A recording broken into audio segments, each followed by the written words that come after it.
Hey,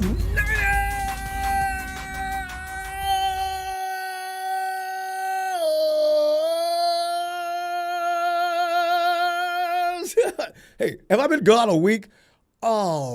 We've been battling tech issue after tech issue. Finally, we almost didn't make it today, but I said, oh my God, we got to get it together between now and Deebo just signed. Dang it. The Pats are coming on tomorrow. So we got it. We're hanging on by a thread. But I couldn't wait to see you, fam. I said, man, look at this. You know, if you want to go over some of the things that happened during the week of practice, whatever you want to do, but tonight, the topic is this. Niners Top Gun is cleared for takeoff. Deebo, after a drama-packed way too hot summer 2022, offseason involving Deebo Samuel and the Niners have ended the question as to when and if are the 49ers going to pay Deebo Samuel's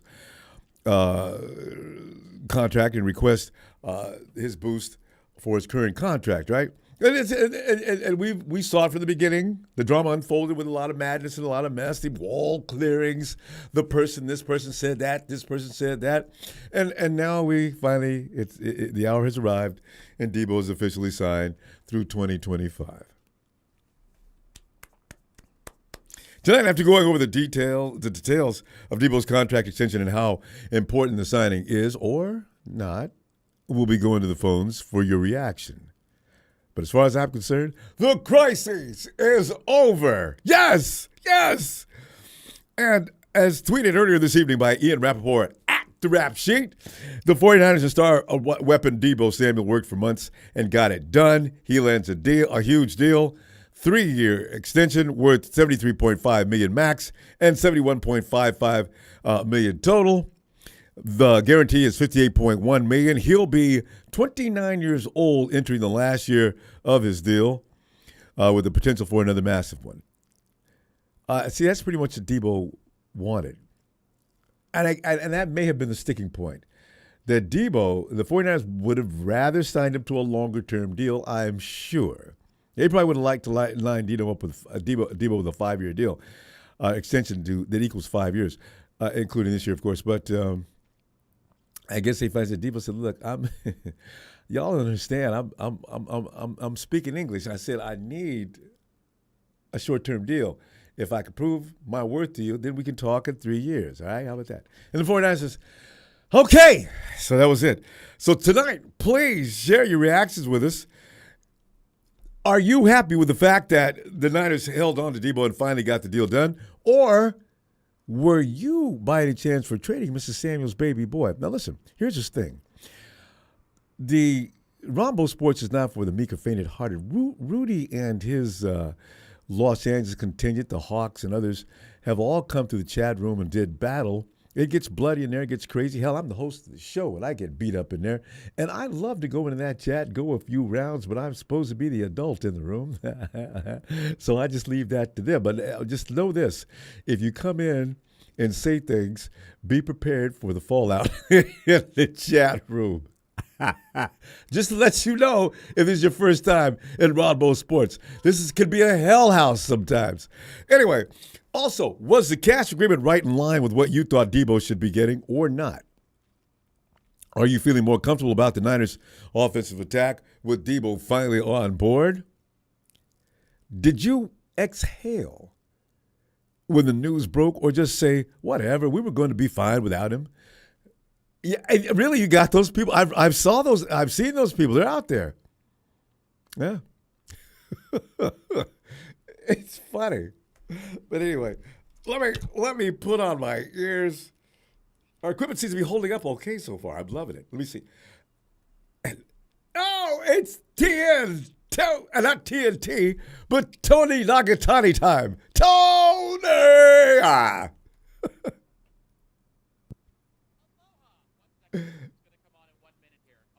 Okay, Tony, you want a minute? Tony, you want me to come back?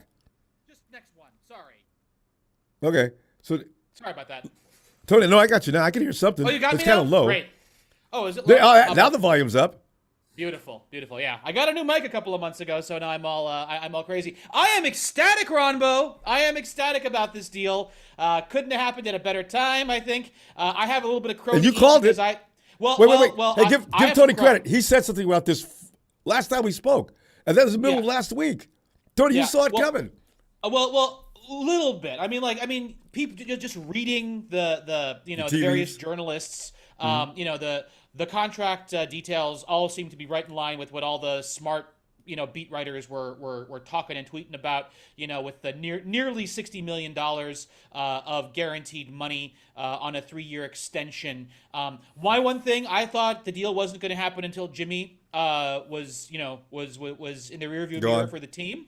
And I'm glad to be wrong on that one. Because Deebo is going to be practicing in pads tomorrow. And which is going to be great. And it turns out that the Niners didn't need that Jimmy cap space, which is exciting because if they are able to actually offload Jimmy, they're going to get so much more cap space this year that they could roll over into next year, and it's just going to be just a great thing overall for the team. Deebo, honestly, I'm glad he got his money. I was hoping the Niners were going to give him more money for how much he means to the team. Did you? Oh, wait, yeah. Tony. Free, wait, right there. So you're saying a little underpaid. Little underpaid. Honestly, I think, first of all, he took $100,000 less guaranteed than DK Metcalf. And I think Deebo Samuel has, to this date, had a much better career than DK Metcalf.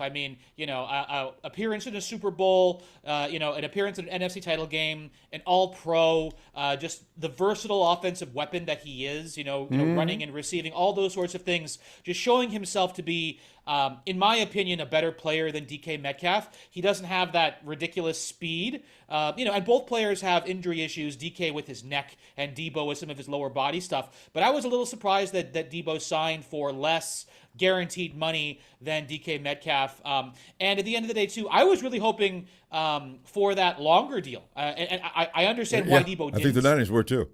But, I would have been very excited to see Deebo have like a 5-year, $100 million deal, with like $75 million guaranteed, something like that. I would have been very excited for him to get that. But Tony, can you recall the numbers though? Who is the highest paid wide receiver now per annual? It's either Tyreek or Devontae Adams. I think it's either Tyreek or Devontae. Okay. So Deebo's right in line with the top 3 guys then. He's one of the top 3. He's like, I think someone said the 6th highest paid wide receiver in the NFL now. He's behind AJ Brown. Technically, but I forget who's ahead of him. I'm sure probably DeAndre is probably ahead of him, but I think it's like Tyreek, Devontae, and that's their strata 1, and Hopkins is in there too, and then we have these younger guys, AJ and Deebo, etc. So, but I'm so happy Deebo got his money. I'm so happy Deebo got his money because he's been good since his rookie year, and he deserves this. So, and his agent played this perfectly. I gotta say, fanning the flames of consternation, using social media, knowing he had 3 stud wide receivers who were all up for contracts, playing the NFL against themselves and getting 3 big deals for his clients. All in all, that agent really should take a bow and should win whatever. I'm not sure if they have agent of the year, but he really played this wide receiver market very well for all of his clients, and all of his clients were rewarded handsomely for their talents. And I am so excited to see Trey Lance targeting Deebo Samuel more than 15 yards down the field on the regular this season, because we got to remember, in 10 quarters played with Trey Lance last year, Deebo Samuel had like 220-something yards receiving and 3 touchdowns in those 10 quarters. And so extrapolate that over an entire season, and then you look at the offensive weapons the Niners have in addition to Deebo. It is going to be a very fun offense to watch and different than last year. And this team, Ronbo, I don't know why the NFL isn't giving isn't giving the 49ers more props. Like we're always like 9th or 10th in terms of like odds for Super Bowls, and people talking a whole lot of garbage about the Rams and stuff like that. This roster is so good. Offense, defense, special teams, and having solidified that now with Deebo, it is just Yeah, amazing. and you know it's going to be after this year. They're just waiting to see if Trey Lance translates to what he's predicted to be, and also they may. I hope not, but I think they may be looking at the offensive line situation. There's another mystery. We got two Yeah. question marks Yeah. that you're not really sure about. But other than that, I agree. We're probably being slept on. Yeah. Well, regarding the offensive line, I do want to take a victory lap on this because we were talking about center a while ago, and I said Dan Brunskill is probably going to be the one that will win that center job because he's been next to Alex Mack and the centers before that, and it looks like he's going to end up winning out that center competition if the Niners don't make a move for Treader or if they do something with Jimmy G to a team that has a center. It's the only other option I could see them going out and getting to move Brunskill back to Aaron Donald killer right guard. But but Go ahead, Ram. Say something about that. I'm watching you. Go ahead. Say it. Yeah. You ain't got no argument. Go ahead, Tony. Undrafted free agent Dan Brunskill seems to know exactly what to do with Aaron Donald every single time. So, I don't know. And I understand, that's why Donald's so mad and hates 49ers so much is because somebody who is seen as not nearly inferior his equal owns him. So, anyway, take that, Ramelia. Much respect to your team, but still, Niners all day, baby. As our friends say on here. So. Woo! Good stuff. It's going to be interesting to see just how well they come together and they meld and they get together. Can get Deebo. He's been missing a lot of time. It's going to take him a minute to get up to speed. Hopefully not long. And he doesn't get anything happen. He's every season minus last year, and towards the end of last season, he was dealing with those lower leg injuries. That was costing him like plays here or there. His rookie season, he had injuries. This is what he does. This is what he does. He shouldn't see any action during preseason. He should be saved out and waited, for week one, and then unleash him, and then let him do what he's what he has done since he's been a rookie in this league when he's had his playing time. And he I don't think he needs to integrate all that much. He needs some gel time with Trey because Trey was working primarily with Ayuk all this offseason. But it's not like he had a tremendous amount of working with Trey last season. And when they played together for those 10 quarters, Deebo played lights out. Those deep passes, those 3 touchdowns, that over 200 yards receiving in 10 quarters. So it's not like they don't know each other. But Tony, we got to pull up. It always good stuff as usual. Ronbo. Hey, we'll be back. It looks like Monday Night Raw is going to become a problem here soon. But Tuesday night SmackDown is definitely always going to be on. So Tony, let me see you then. Okay. Thanks so much, Ronbo. Take care. Aloha. Aloha. There he is. Tony, out in the blue waters of Hawaii. Love this guy. Tony, have a great night. And Salvador Brevisca says, Deebo, the war chant will echo through every stadium we play this year. Deebo. It has a nice ring to it. It sounds intimidating, doesn't it? Hey, let's Salvador, thanks for that contribution, fam. And there he is, Casey.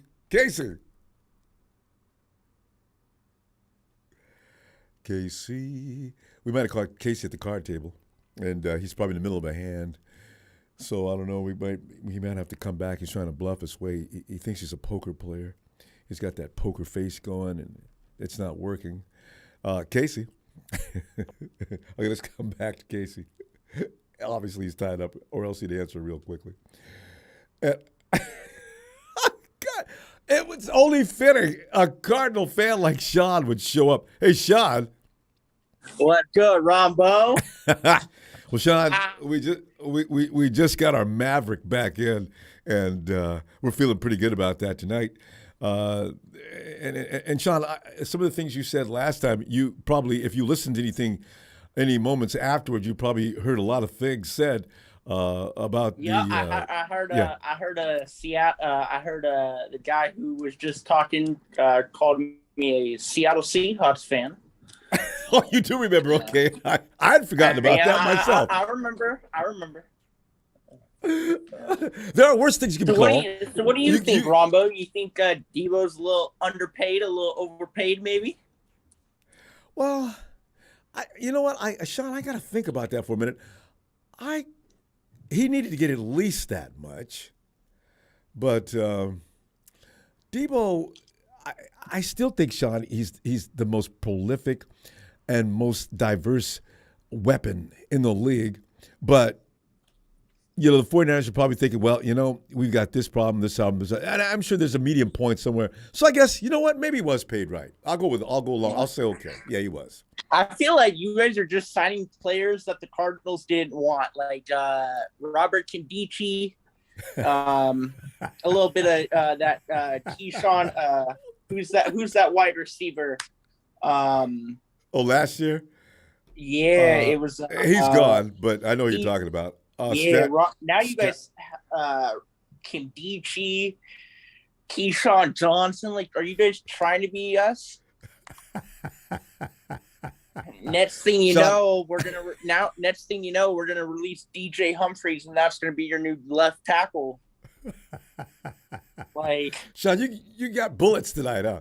Listen, Sean, the thing is, have you guys never picked up a 49er player? I don't think we have.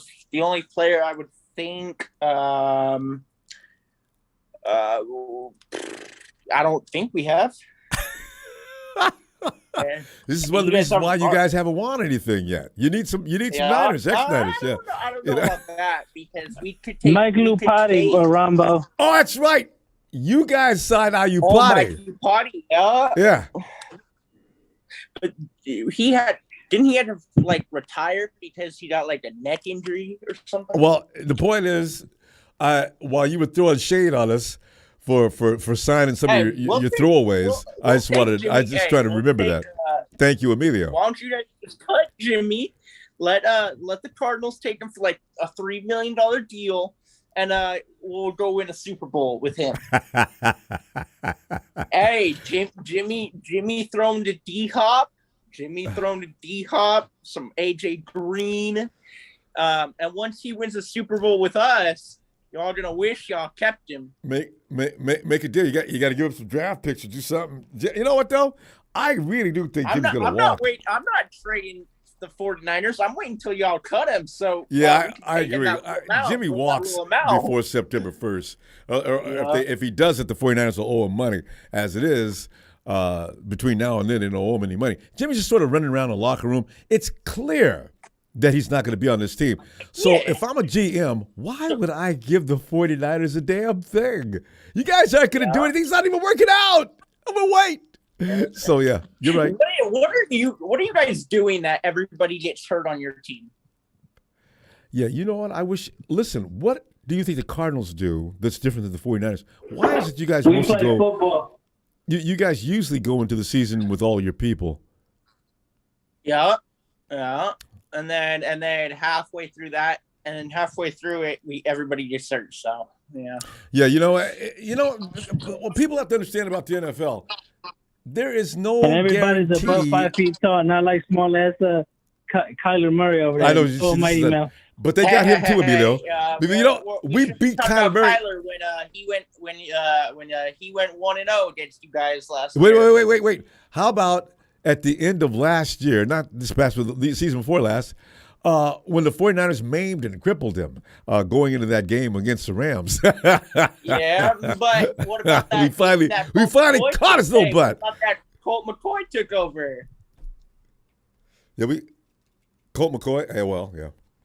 Hey, Colt McCoy and James Conner. James Conner's a bad dude now. Like, let's put a little respect on James Conner. I was about to say, that was your running back, not Colt McCoy. Hey, Stop giving people praise. They don't praise on that team. Damn, McCoy is sorry. Why do you think he's not playing now? Hey, come on now, dude. Your logic is horrible. You don't want to be Niner. You just don't want to be Niner fan. You come on here, all of a sudden Deebo gets paid, and you want to be here every time it's something we do. You want to come on here. Just say you're a Niner fan and let the sorry ass Cardinals go. Cardinals never been shit. They won't be shit. The last time y'all were good when Kurt Warner was on the team. Wait. Let that shit go. I like their tight end. I like the Hall of Fame tight end though. Always did like him. That's why they kicked out of St. Louis. They don't like y'all. It's a matter of time before Arizona kicks you guys out. You guys have never won. You Last didn't even time have a y'all has won been. with Hey, Steve John. Young. Did y'all win a Super Bowl with all right, Milo. y'all win a When's the last Super time Bowl y'all with ever won anything? Emilio, Y'all can't Emilio, win wait, the playoffs. Emilio, Y'all let me can't let win you in the a few NFC minutes. Sean's championship only got a game. few seconds. So, Sean, you got to finish up here. See, this is what I'm talking about. When I say if you come in here, get ready to be attacked. But Sean, you're tough as nails, man. You took it. Come on now, like this man don't know what he's talking about. Like he think Colt McCoy did nothing. Like I don't know, but He was okay. You caught us on an off day. Listen, Sean, we're gonna go now, and did I'll we see catch you on. guys on an off day without Kyler, without D-Hop? Yeah. You looked better that day than usual, actually. With So Josh anyway, let's see what we're Norman gonna do. We'll see you on Tuesday Night SmackDown if you got time. Okay. Yeah. Are you guys gonna re-sign Josh Norman? Listen, he's available if you need him. No, y'all can take him. I don't want him. Have a good night, Sean.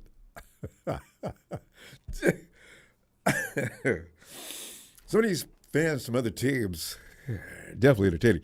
Daniel Serrano. Hey, brother Ronbo.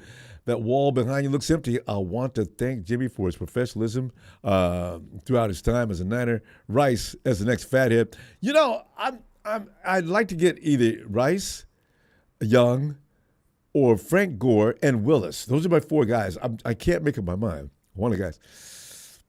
You know, you got one of the best offensive players of all. Who is Willis probably one of the greatest defensive players we've had of all time?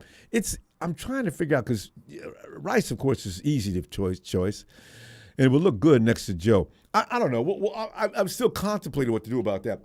Well, you know, since we just left Arizona. Let's go on into Chicago and see what Michael has to say. What's going on, Rumble? What's good? Yeah, Mike, I tell you, man, you know, we're our offense looks like it's we got all our pilots now. I guess we're ready to fly.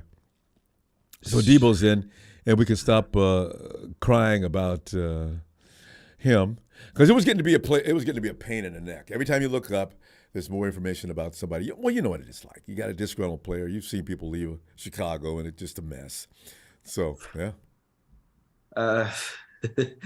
Yeah, but the reason why I haven't been calling in lately is because I actually been at Universal Studios Orlando lately. That sounds like a good time. Yeah, it was a very good time. Also, I wanna address the elephant in the room. I actually argued with him on Twitter. His name is Niner by Nature. Y'all probably know him. He's probably one of the most Trey Lance diehard fans out there. All I have to tell you is this dude. Trey Lance has only played 2 games and he's already in the unproven territory. I think Niner by Nature, I think you drink too much cocaine. You need to stay off the weed for a while because Trey Lance. You took that line from Stephen A. Smith. Yeah, I know. He needs to stay off the weed. We all can agree that Trey Lance is in the unproven territory. Like this dude is in every 49ers stream saying, "Oh, Trey Lance is the king of the NFC." Like Tom Brady, Aaron Rodgers doesn't exist. Listen. But haven't you? You're pretty enthusiastic about some guys in Chicago, aren't you? It's not unusual. Nah, I am not biased. I know Justin Fields is not the king of the NFC. I wish I could have. It's okay to fantasize. It's okay to fantasize over that stuff, but you have to be a true fan sometimes. And a true fan is, oh, I want to see the best out of Trey Lance. Not in over here in everyone's comment section. Oh, Trey Lance is going to be the king of the NFC. Oh, Trey Lance is going to win MVP. Like he's going to do something. At least Justin Fields has played in 6 games. Trey Lance has only played in 2 games. And hey, wait a minute. Justin only played 6 games last year. He got hurt, didn't he? Yeah, he got hurt against the. He got hurt against the Ravens and he got hurt against the Vikings, and he had COVID last game. You know, in fact, Chicago should know you guys got to get an offensive line. This is the misconception too, because a quarterback can move out of the pocket does not make him invulnerable to attacks. You can get killed right out of the pocket. Ask Russell Wilson. So, you know, you got to do something about that offensive line. I'm worried about our offensive line this year as well, so we'll find out. Honestly, as Joe Burrow went to the Super Bowl without an offensive line. I'm not saying that's going to happen for Fields, but honestly, what Joe Burrow did last year surprised me. I didn't expect him to do good with that bad offensive line. They fixed it. They got some hogs over there now overnight. But I'm just saying the only thing I'm concerned about is the Tevin Jenkins situation. Other than that, I feel pretty confident about this offensive line. Yeah. Well, it's countdown time, Michael. It's almost D-Day, and we're coming to town. Make sure that the Detroit versus everybody. Justin Fields sucks.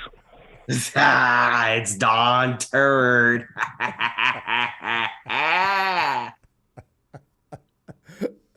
You there, Don Bird? Listen, you guys, we already know you guys play, and a lot of us, due to the fact that you and Don have promoted this steel cage 49ers match. will win by 30 points on the Bears. I thought it was 300. Now you went to 30. Since you guys what a coincidence. What a promoted the steel cage match, we will have steep interest in that game because it's going to determine how you guys continue to come in and out of this chat and on the phone, apparently. Yeah, Don Bird, I saw you comment. I'm due for a bumper car ride. Hope you know there's no bumper car rides at Universal, little bitch. Okay, now let's not get nasty. Listen, all right. Here's the thing, I Michael. know. You guys are going to. How many games you win last year? 6. All right, now you're going to improve this year. So, how many games are you expecting to pull off this year? You remember Aaron Rodgers does not have Devontae Adams anymore. Can you finally get over that hump as well? If we beat Aaron Rodgers, that's one time impressive, but I have the Packers sweeping us. if we can beat them one time, then that's you'll be happy with that. Huh? You'll be satisfied, elated. Yeah, Well, see, because your division is not. It is there. The Packers are probably going to be. If I had to pick who's going to win that division, I'd probably pick the Pack. But let's see how much progression you got from Justin, how much your offensive line has improved. Your defense has never been really bad. Exactly. So you guys got a shot of improving. Yeah. Any given Sunday, the phrase "any given Sunday." Yeah. Well, I can't wait to sweep the line. So this dude, even though he's not going to shut up, I can't wait for the Lions to get swept by us personally. Like, you guys are not even worth 6 an hour of my time roasting the city of Detroit. All right, Michael, we got to go. All right. We'll see you Tuesday if you got some time. You're welcome anytime. 49ers faithful, Don Burr, acknowledge me. Good night, Mike. Yes. Godzilla, Ronbo, let's keep the program PG. I know, right? Some emotions run high. This is always the case. Emilio. Emilio. What's happening? Man, I tell you, I don't know, man, because this is that time of smack. Boy, people be running smack all the way up until game 1, right? It's already underway. Jesus. Yeah. People can't help it. I don't know why people like coming on here that don't belong on here. But hey. Well, people like being around us. I don't even know how they had the phone number. How'd they even know we was on there? The first time we had people come in from out of town bothering us, I was like, how the hell did they even know about us? And coming in here starting fights. Because we get the boldest people in the world from other teams, too. Because, Hawks fans, the only reason they're not in here now is because they suck at booty. Huh? No, they were coming on here when we were 4. I'm like, you guys are talking. We know we suck. I'm like, what's your guys' point? That was when the Raider fans. Now they want to talk trash again. The Raiders were the first, though. Because remember when the Raider fans were winning, we was down below the valley. I mean, if there's a place below hell, we was below that, right? Here come the Raiders. Oh, we got it. Derek Carr is one of the best quarterbacks in the NFL. We going to the Super Bowl. And now we had to listen to that. For how long? I get an argument, like I told you, I got a coworker, I get in arguments every day. I said, dude, Carr's a bum. Oh, he didn't have no receiver. I said, dude, he didn't have receivers. I said, now, he has Devontae Adams. I'm like, he's still not going to do nothing. I said, I put money on that one. I said, y'all need to get rid of Carr, get the Raiders another quarterback. They have a team. I'm not gonna lie. They got players Ooh, they on do. there. But Look at the Carrs- defense now. Look at the edges, man. Carrs is not the man. And he's got all He's just kind of not. weapons. He's What's that? Renfro. They got what's that tight Yeah, end's no, name? he's got a whole team. I said they got it. They got a team. It's just Carr is just the you know, the what do you call it? Well, I can't think of he it. either gets hurt or he has bad luck. That game against the Cincinnati Bengals, they actually should have won that game. How bad of luck was that? That was a touchdown that was ref luck, waved but off. I was like, since Carr's been on that team, they haven't won a playoff game. They haven't. They've been to the playoffs, 2-3 times, and they lose in every round. Well, he got hurt They're that just like year. the Cardinals. Remember they broke his leg. Cardinals had one good game, and then they lose, and then they're done. Yeah. And at least, you could say the Rams, got a fighting chance. Seahawks got a fighting chance. Them dudes, the Raiders just bad. They just need some quarterback. I tell people, they had Tony. It's a whole different beast when you get to the playoffs. Playoffs Wait, is a whole different story. Tony Fernandez. That's a tight end, right? From the Cardinals. I forgot his name. I think. I know. I think I don't. Anyway, I don't still remember. I love can't tell that you. dude's style. But man, he was you couldn't cover him. Tony was going to get his no matter what. Every time we played him, I just knew that back when Palmer was throwing at him, right? So I said, you know what? If we can get past Tony Fernandez, man, we can win this game. But we got to hold him down. And we did a couple of times, and we got past him. Yeah.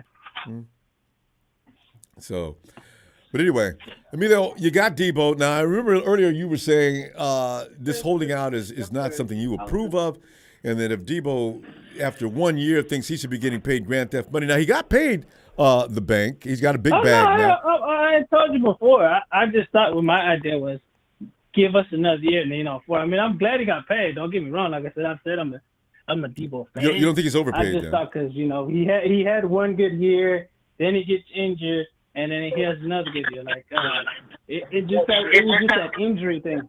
That's all that was. I wouldn't say not paying, but hey, I'm happy for him. Get his money. Yeah. Now we need to pay Bosa. That's the next person. So I'm all for it. Hey. Yeah. At least we got him for 4 years coming, and I'm just see what Ayuk's gonna do. Yeah, I see. See, that's okay. Here's the thing: Ayuk is out there feeling like he is going to be the guy, and he has a right to think that way too.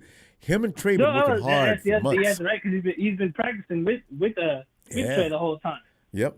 So if anybody knows Lance now, like they need to know him, it's Ayuk. So now, does Deebo get incorporated in gradually, and Ayuk is the man to start the season? How's this going to do? Because he's only got a few weeks to get ready. Deebo comes in like this every year, though. He's half hurt. He hasn't missed a little bit, and he comes on in, or they hold him back, So maybe this is normal for him, like Tony was saying a little while ago. No, because like I done said before, John Taylor used to do that.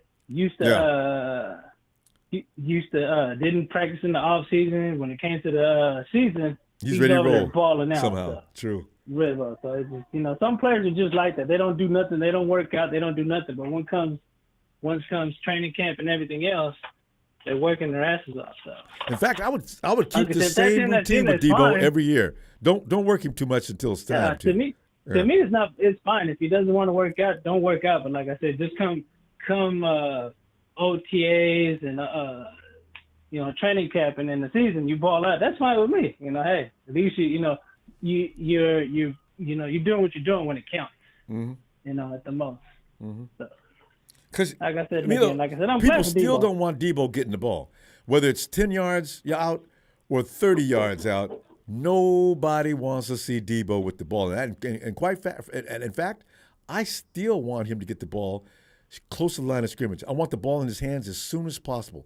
I'm betting Kyle Shannon's going to think the same thing. You've already got the guys who can go down long, and we got the speed guy. Let Deebo tear that interior up, and him and George kill the ball. It's hard. You see, he's hard to bring down. He's just too elusive. You see what he did to the Cowboys. He's just hard to bring down. You try to tackle him. Ask the Hawks about him. He's not as fast as Raheem was, but as soon as Raheem went past you, you're like, where did this guy go? So, he's gone. Deebo has that speed, so it's like if you don't get him when you need to, he's blowing past you. So, and if you ain't got but one like person, that man he's dead meat. Bino, we gotta go. But hey, I tell you what, let me And see you on again, Tuesday Night Raw, SmackDown. yeah, Tuesday, all right, yes, sir. I'll holler All at right, you. fam. You know, I'm Appreciate glad you, to fam. Deebo again, and you always fake wannabe Niner fans. Get your ass out there, or just just hop on and say we're Niner fans. Good night, Emilio. All right, Ron, you have a good night. Emilio came in as the enforcer tonight. Sean still didn't know what hit him. Tony, thanks, Tony Mahalo. Tony has thank you, Tony. Okay. And by the way, if you're new and to our family, please don't unmute. We control that from here. We want to keep this way. Production keep things in order, and things not get completely out of control. We've had that happen already. We decided to do it this way. So please do not unmute. We'll handle it. Just call in, stop, and we'll bring you in. And as a matter of fact, one of the biggest rebel rousers we have is in the Tennessee area. We call him Papa Dragon. Oh, Deebo. Oh, Rio. Oh, Deebo. Oh, Rio. See, I can tell Pop used to watch The Wizard of Oz as much as I did. I never would admit it because it's embarrassing. But now that I've got company, I think I will. Yes, indeed. It's all about aging like a fine wine, Ronbo. There's nothing wrong with The Wizard of Oz. They should continue to show it every year. It's a great thing. Every kid should watch The Wizard of Oz. There's so much to be learned by that show. Listen, you can take the right road or the wrong road. Yes. and your position in life and what you represent, and you can identify with each, the lion, the Tin Man, the Scarecrow, all of those guys. People just don't look into that show deep enough. All right. Exactly. Don't get me started. You know how I am. Exactly. Now,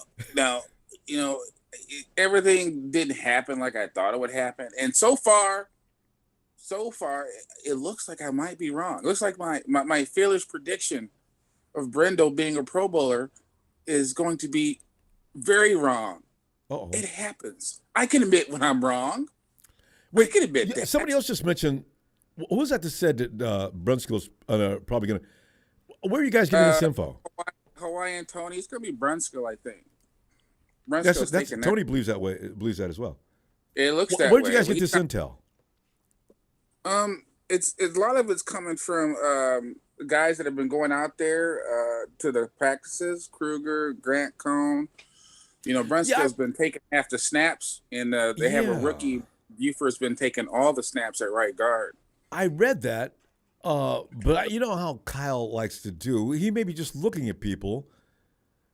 Okay, we'll see. You guys are probably right. I'm just wondering, because they know they can put Brunskill anywhere.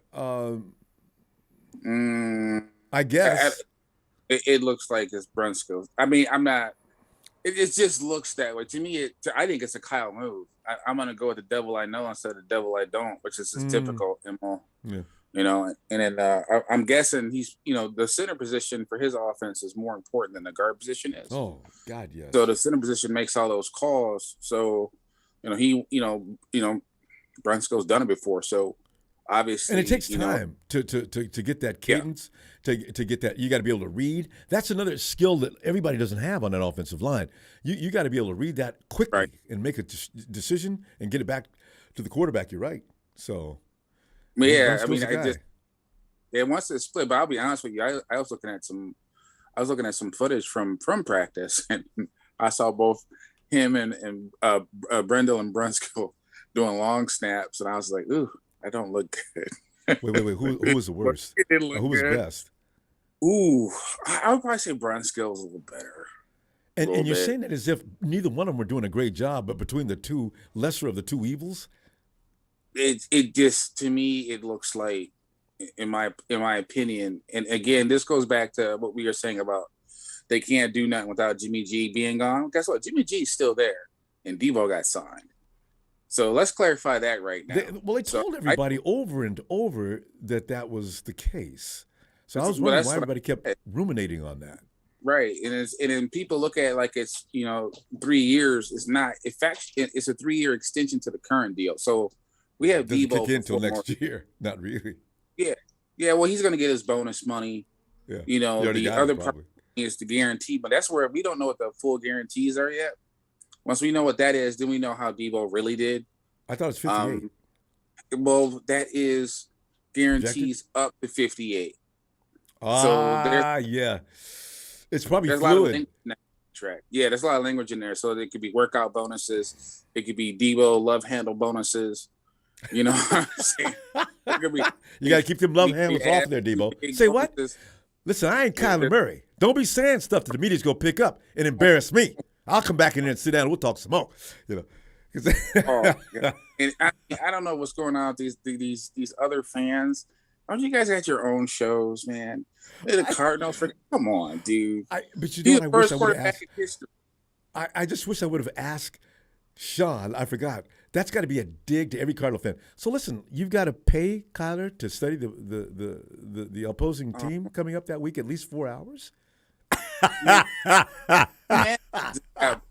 He's a grown-ass man in the profession that he needs to do. What is he, irresponsible? And he comes back and says, look, y'all go take that out of that clause. And Kyler, you got to stop playing video games. You've got to learn what your team's going to be doing. You got to watch film. All right. Oh, that's treating me like a why would child. you sign somebody in the first place and then put that clause in there? Right? That doesn't make sense to me. That's all I'm saying. Why sign up? And then it leaks, and then they pull the clause. And that's because you got jackasses like Warren Moon. Well, it's a disgrace to black quarterbacks everywhere. I'm like, look, man. He can be whatever color he wants to. Johnny Manziel if that's could true, use that homework clause. Yes. Because if that's what bit of that's true, Pop, that's outrageous. I'm not. What? That's what I'm saying. It's like Kyler Murray earned that, and it wasn't because of the color of his skin. He earned it with his little what's it called? Millennialism. He earned it. Another thing, the agent did a good job bullshit. That's bullshit. Agent didn't do a good job. You know, Deebo is going to get signed when the Niners were going to sign him. Period. It didn't matter how much of a tantrum he threw, how much social media crap he scrubbed. None of that mattered. None of it. He got paid. As a matter of fact, I believe he might have got paid sooner than most people expected. I mean, when it comes to these big contracts, these guys get all paid right around now by the 49ers. So, yeah, rookie, that's true, all you guys, the only one that might get it early is Bosa. He's the only one. And you're right. They're going to call Bosa in the middle of the season when they've got all their finances figured out. They're going to call Nick in early at the middle of the season. Pop, look at this. You and about 10 other guys, I always hate when you got to say goodbye. And there's a couple I'm glad to say goodbye to. I'm not naming any names, but listen, Sean, Mike. We're gonna Rudy. We're going to see you Tuesday, okay? And that bonehead from Chicago is like, oh, we're going to get swept by the Packers. Man, don't even call here no more. You've got no faith in your own squad. But they're entertaining, though. Oh, God. Pop, I'll see you Tuesday, okay? Yes, sir. All right, fam. Shout out to production and the Niner faithful and all you other jabronis can. Know your role and shut your mouth. Thanks, Pop. Have a great night. You too. Honestly, I'm gonna admit it. You know, some of those guys that call in here from other towns outside of the Niner Empire, they are hilarious. I must say, Marketing Pro needs to be a stand-up comedian. Hey, Bryant. Hey, Ronbo. How are you tonight? Great. You know, I feel a weight has been lifted off. You know, because, Brian, the anxiety that was surrounding, even though people don't want to feel bad all the time, you start to shut that out. I don't want to think about Deebo, and I don't want to think about what the 49ers will be without Deebo. I am delighted. God, I'm so glad that's over. Because there was a chance that the 49ers would have finally got mad, gave up, and the New York Jets are sitting there chomping at the bit for that phone call. All right, what are you guys going to give us? For what? Didn't you call us earlier about Deebo? Oh, wait. John, let me call you back in a minute. You know, then we lose Deebo. That would have been rough. In New York. Most definitely. This whole offseason has been one storyline to another storyline, and it seems to keep going back and forth. It was either Deebo or it was Jimmy, and It's I don't never. know. I think It's never been. I knew it. It's never had anything to do with Jimmy. The 49ers are going to sign him right around now, even if Jimmy, Nick, everybody else was gone. It's not about that money. People are confused about that. And Jimmy doesn't get paid until after September. Why? That's why I said, well, we're going to make Deebo wait until September 1st. I don't think so. I knew it. Well, I am definitely one of the first people that'll tell you I don't know everything. I try to follow the Niners as much as I can and read everything. But we all add up the money. We all get caught up in the money. Monies we don't really know about. I read an article a couple of months ago that said that they could pay Bosa and Deebo, and they didn't have to worry about Jimmy's contract. And everybody after that was like, "Oh no, we got to get him off the books. We got to get him off the books." Well, obviously, and John told you that, Brian. Yeah. But exactly, it's like they did what they wanted to do. The Niners are going to sign who they want, how they want, and we don't when know they get ready to. Yeah, we can just get mad about it and speculate. But I'm so glad the deal got done. Now Lily's getting a Deebo jersey. Yeah. Wait, hey, that's right. Didn't you? Who'd you say? Did Tony has one, or you got three of them for all three of you? No. I got a Garoppolo jerseys when he first came out. Back. Oh, you haven't bought one? Okay. Yeah. All three of us got one of those. Oh, it's pop. Since then, me and Tony went and got personalized jerseys because we're not getting traded. Yeah. Pop has number 19. Yeah, you're right. Yeah, that's what I'm saying. That's why I'm saying no more current players on this wall. I'm not going to be taking that down all the time. I'm going to put somebody who's already done the thing in the Hall of Fame, and that's into that. And that way I'm not changing decor every year. That's ridiculous. She's a little upset that, Jimmy's moving on. She's excited for the new season, but I told her, well, when we sign Deebo, then I'll get you a jersey. And he's going to be on the team for like 4 more years, so that's a good thing about this. At minimum. So she's looking forward to that. Yeah. Because, I understand the contract, he still has to play this year, and then the next 3 years will be the contract that he just signed. So we got him for 4. That's going to be awesome. And then, unless for some bizarre reason they want to trade him. Yeah, and then why would they want to trade him? What, his attitude? No, you know how these things go. I mean, like Devontae Adams left Green Bay. Who in the world thought that was even possible? I mean, Devontae and Aaron are like peanut butter and jelly, surf and turf. Well, I think that kind of worked itself out because I think Aaron was, leaving everybody to feel like, oh, he's coming back, and then he stopped, and then he was acting like he was going to retire. So then Devontae got a deal somewhere else, and then all of a sudden Aaron gets a mega deal. I think that rubbed they don't have enough money for Devontae. I think that rubbed him the wrong way. Do you blame him? God, Aaron, you knew you were taking up all the money. Yeah, but sometimes you got to think about it too. I mean, like, you want to make a bunch of money, but don't you want to win rings and stuff like that too? And you think he's going to go to the Raiders and really win a ring? We're all saying that. Brian, you and I have the same level of caution. I don't like the Raiders. I don't appreciate their fans, but that team looks very well stocked. And I'm just hoping like hell there's something wrong. Damn it. I can't. Well, I went back and God, I can't. I've been listening for a while, and you said something a long time ago. You were like, "Hey, Carr's got that like Southern Texas accent all of a sudden." You're right.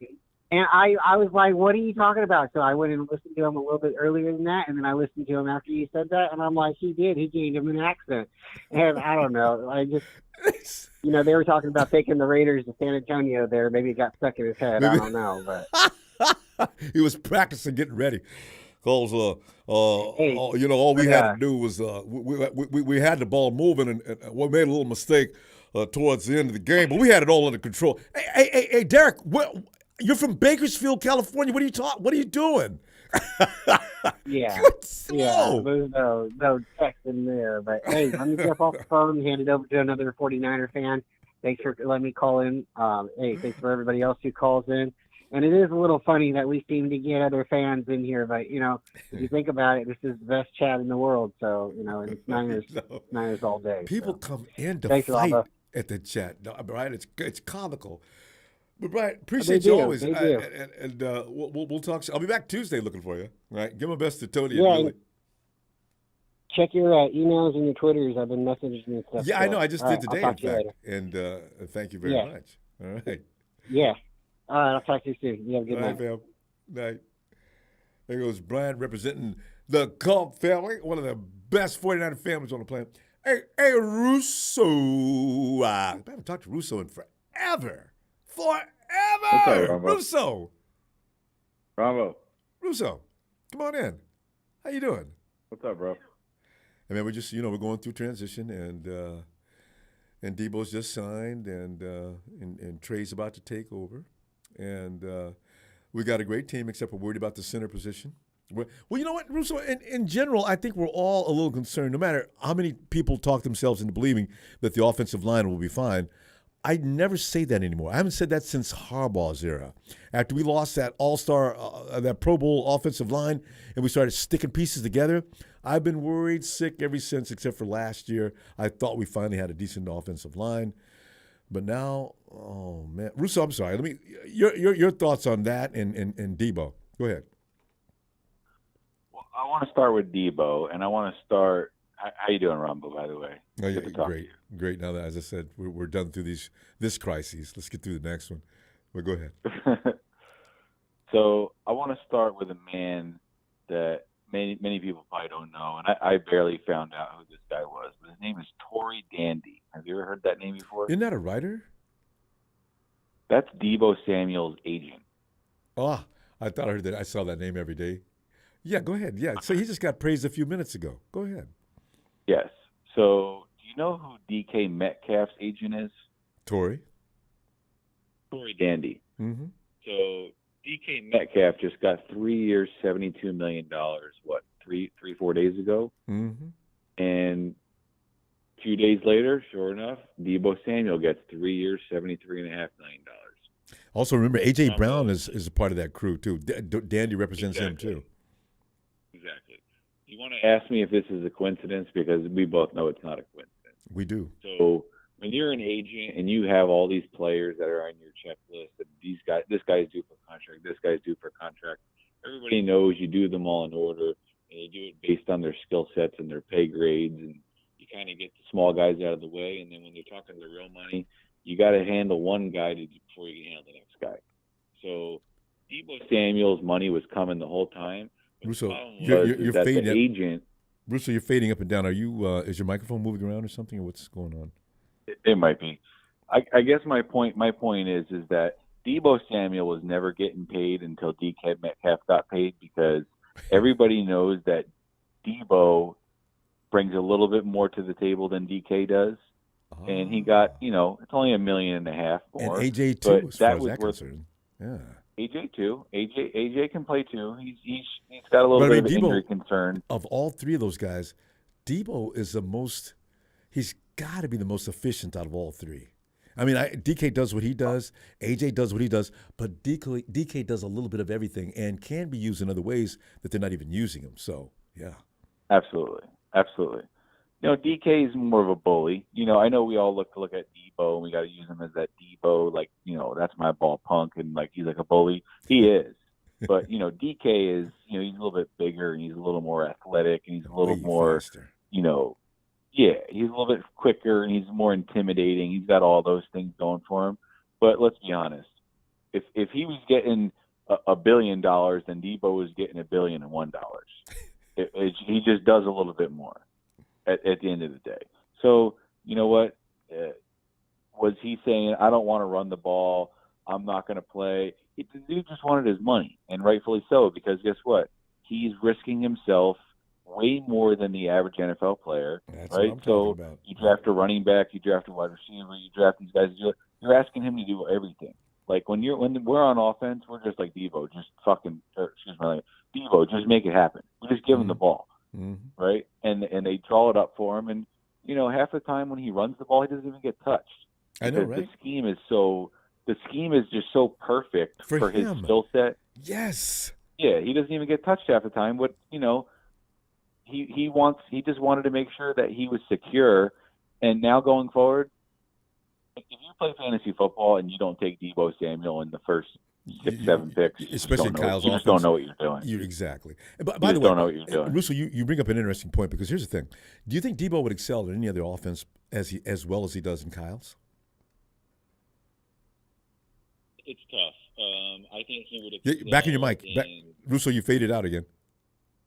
I think he would excel in a majority of the offenses. I think Kyle Shanahan's very unique and knows what he has and plays into his strengths more than most people would. But I think you could put Deebo Samuel on the Jaguars and he would be effective. And I think he would stand out. So I really do believe Deebo could excel anywhere. I think Kyle Shanahan is the one guy who's gotten the most out of him. And let's be honest, he was a second-round pick, so every single head coach, every single GM passed on him already. And I think Kyle Shanahan was just like, I think he knew all along that was his guy. Yeah. Well, you know, he had him in the Reese's Peanut Butter Bowl. Reese's Peanut. He did, exactly. Yeah, Peanut Bowl that year. So you're right. He'd seen all he needed to see. And he's thinking to himself, I know what I'm going to do with this guy. He is my pick. Yeah, he did. And you know, and I know you don't have a lot of time, but to get back to your offensive line, questions, I'm a believer in Daniel Brunskill. I think he is the ultimate Swiss Army knife on the offensive line. Do I think he's great at anything? No. But I also don't think he has any weaknesses. And I think if they need to plug him in at center, I think he'll do just fine. Mm-hmm. I think they took Aaron Banks for a reason, and I think you guys are all going to see that this year coming up. When Joe Staley went down a couple of years ago, I was a big Justin School fan, and I thought Justin School would step right in. And to what I remember, he did just fine. I think Kyle Shanahan's offense with the motions and misdirections, I think it allows that offensive line to perform at a higher level than if they played a traditional offense where they're putting their players in positions to be successful. And I just absolutely believe in Kyle Shanahan's system. And based off of that, I think that him and John Lynch knew what they were getting into with Alex Mack. I think they knew it was a one-year deal, and they were praying for two. But, they have a plan. And I just feel like they're going to figure it out. So, and they always seem to. It's Russo. It's always a pleasure to hear from you. Appreciate you getting back in here. I haven't seen you in such a long time. So if you got time, I'll be back Tuesday. As we see. All right, bro. Have a good day. I appreciate you. All right, Pam. All right. Have a good night. You too. Yes, Russo. Russo's guy's razor sharp. Hey, Brian, the law just rolled in. Hey, Brian.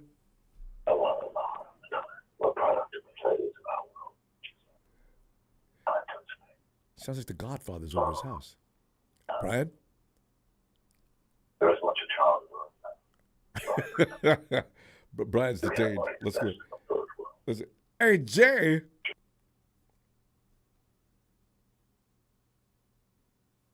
Hello? Jay, come on in, man. We're in here celebrating the Deebo signing. And anything else you want to add? I'm so happy, Ronbo, that we paid this man. Honestly, I'm clearly so happy because him and they have so much chemistry. That's why, Ronbo. Yeah, it's like we were just saying. This offense is built for Deebo now. Deebo needs to be in it. Yeah, yeah, but I'm sure he wanted to get paid because since he is going to play running back, he's going to get hurt probably in week 4, Ronbo. Probably in week 4. I don't know. You don't know what, Ronbo? He may not be playing running back this year. Are you sure about that? Because I'm not sure about that. You've seen in that contract, right? There's clauses. I don't know if they put it in his contract. I don't believe they would put that in his contract because they want that flexibility. But there's going to be that. Jay, if you were the coach and you already remember Deebo saying, "Look, if I'm going to be playing running back, then I need a little more compensation than the everyday wide receiver." So the 49ers went out and got Tyrion Davis-Price, and they got Trey Sermon. That's 2 third-round running backs. And they got a deal when they got Elijah because they didn't even know he was going to be that good. Now you have running back supreme.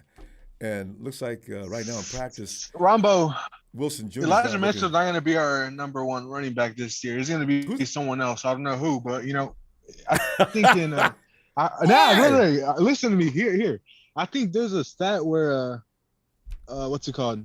All the running backs that have played in our system, they have only been like 1 year. Like there hasn't been there has been only one running back that has been a different every year. Has been a different running back that is number one. So don't be I don't speaking think that stuff Elijah into Mitchell- existence. I need him No, out there. there's a stat. I know you're right.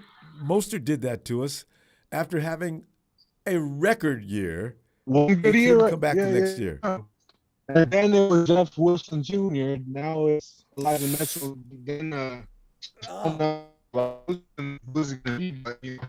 No, in fact, he's on the outside looking in right now. They said he's not looking at all sharp. Who? So, yeah. Elijah? I heard he got bigger, Jeff, but Jeffrey yeah, Jeff. That's why he was good in 2020, and now in 2021, Elijah. Now who is he? I don't know who. There's gonna be a new running back that's gonna be number one. It ain't gonna be Elijah. So could it be Trey Sermon? So because right now I think it's gonna be Trey Sermon and Tyrion. Yeah. And maybe Tyrion, Davis, Price. Yeah, maybe Jermichael, but Jermichael's gonna be that fourth guy. I don't know about unless that. Wilson steps up all of a sudden. Jermichael's short, no offense, but he's pretty short. But yeah, no offense, man. But Jay, you like got a Elijah. different He's connection cool. tonight. You're fading in and out. And he gets hurt too Ronbo. much. Mm-hmm. Yeah. Okay, look, my last thing. What do you think about the reports of Trey doing bad in training camp? What are your thoughts on that? It's training camp. Okay. This is why when people used to overreact every time Jimmy threw an INT, every time he missed a pass, guys, that's what training camp is for. To come in, get the bugs out, and get ready for the season. So I am not about to start in on Trey's miscues. That is ridiculous. So he'll be fine. But, give it a couple more weeks. One last thing, Ronbo. Brandon Ayuk is going to be our number one receiver this year. So yeah, there we go. Because the oppositions are going to know that he's the best wide receiver in our group. So that leaves Brandon Ayuk open. So that's Wait. You You think Deebo's going to be double teamed? Is that what you're saying? Yeah. He's going to be double teamed. Yeah. And Ayuk is going to be the ones who catch some deep balls. You have a good day, Ronbo. All right, Jay. You too. Talk to you later. Yep. Yes. Hey, there's old fly guy.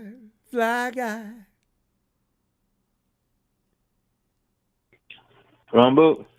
Fly guy, good to hear from you. I'm glad you made this particular time because I know what you're thinking is always good stuff. Deebo just got paid.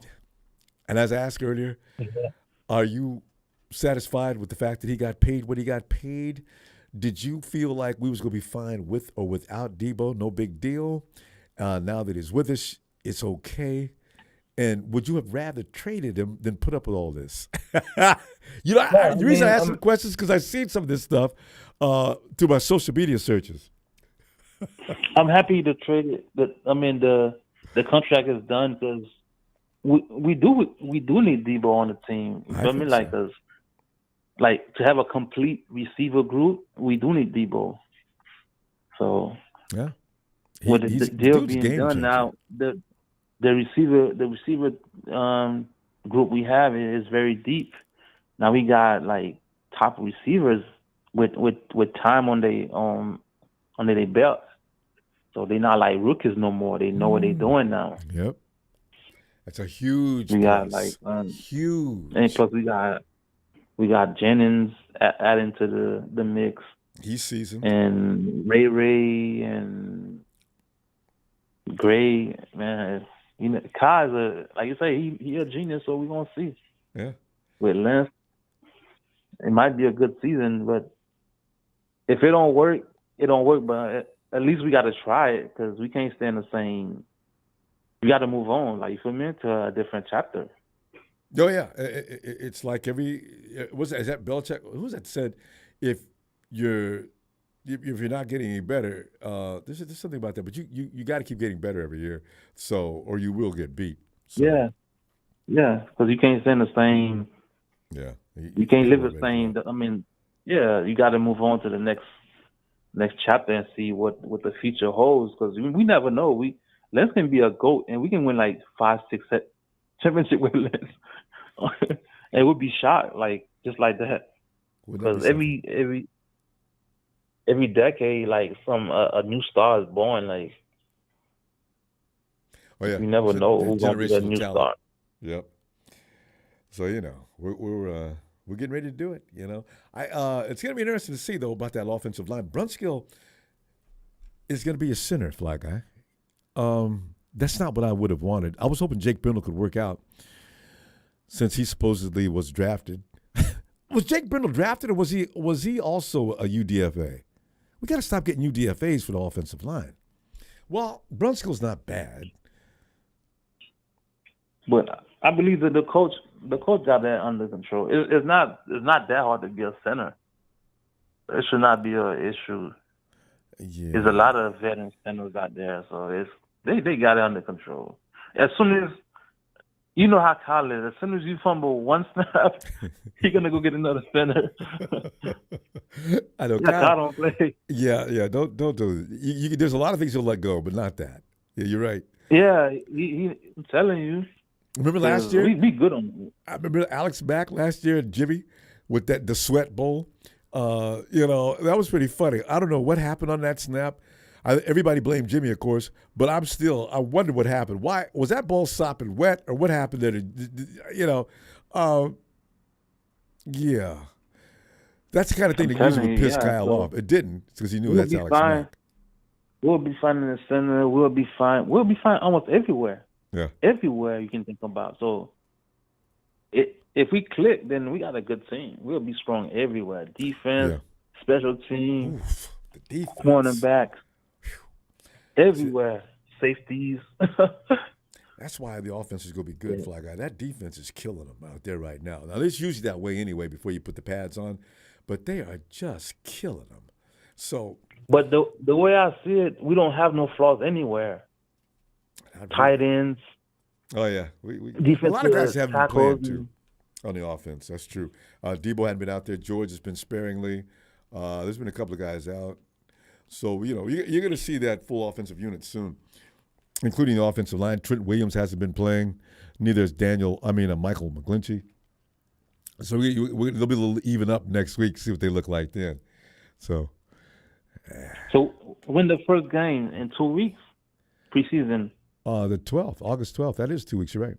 Yeah, exactly. Almost. When I play August 12th? They play August 12th? Yeah. That's tomorrow. Might as well be. Like I will see it Tuesday, all right? All right, fam. Appreciate you. Always. See you then. And hey, Brian, the law has just rolled in. Actually, Brian's been here. Brian, can you hear me? Whatever you want, baby. Ronbo, what's up with you? Brian, man, we're looking at the Deebo signing, and at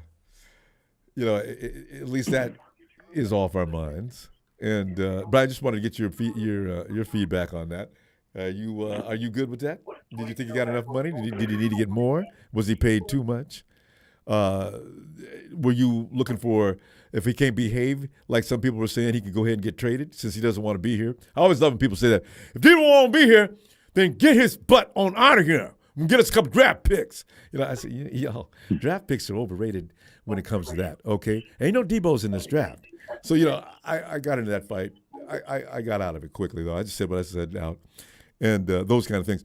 What are you thinking, though?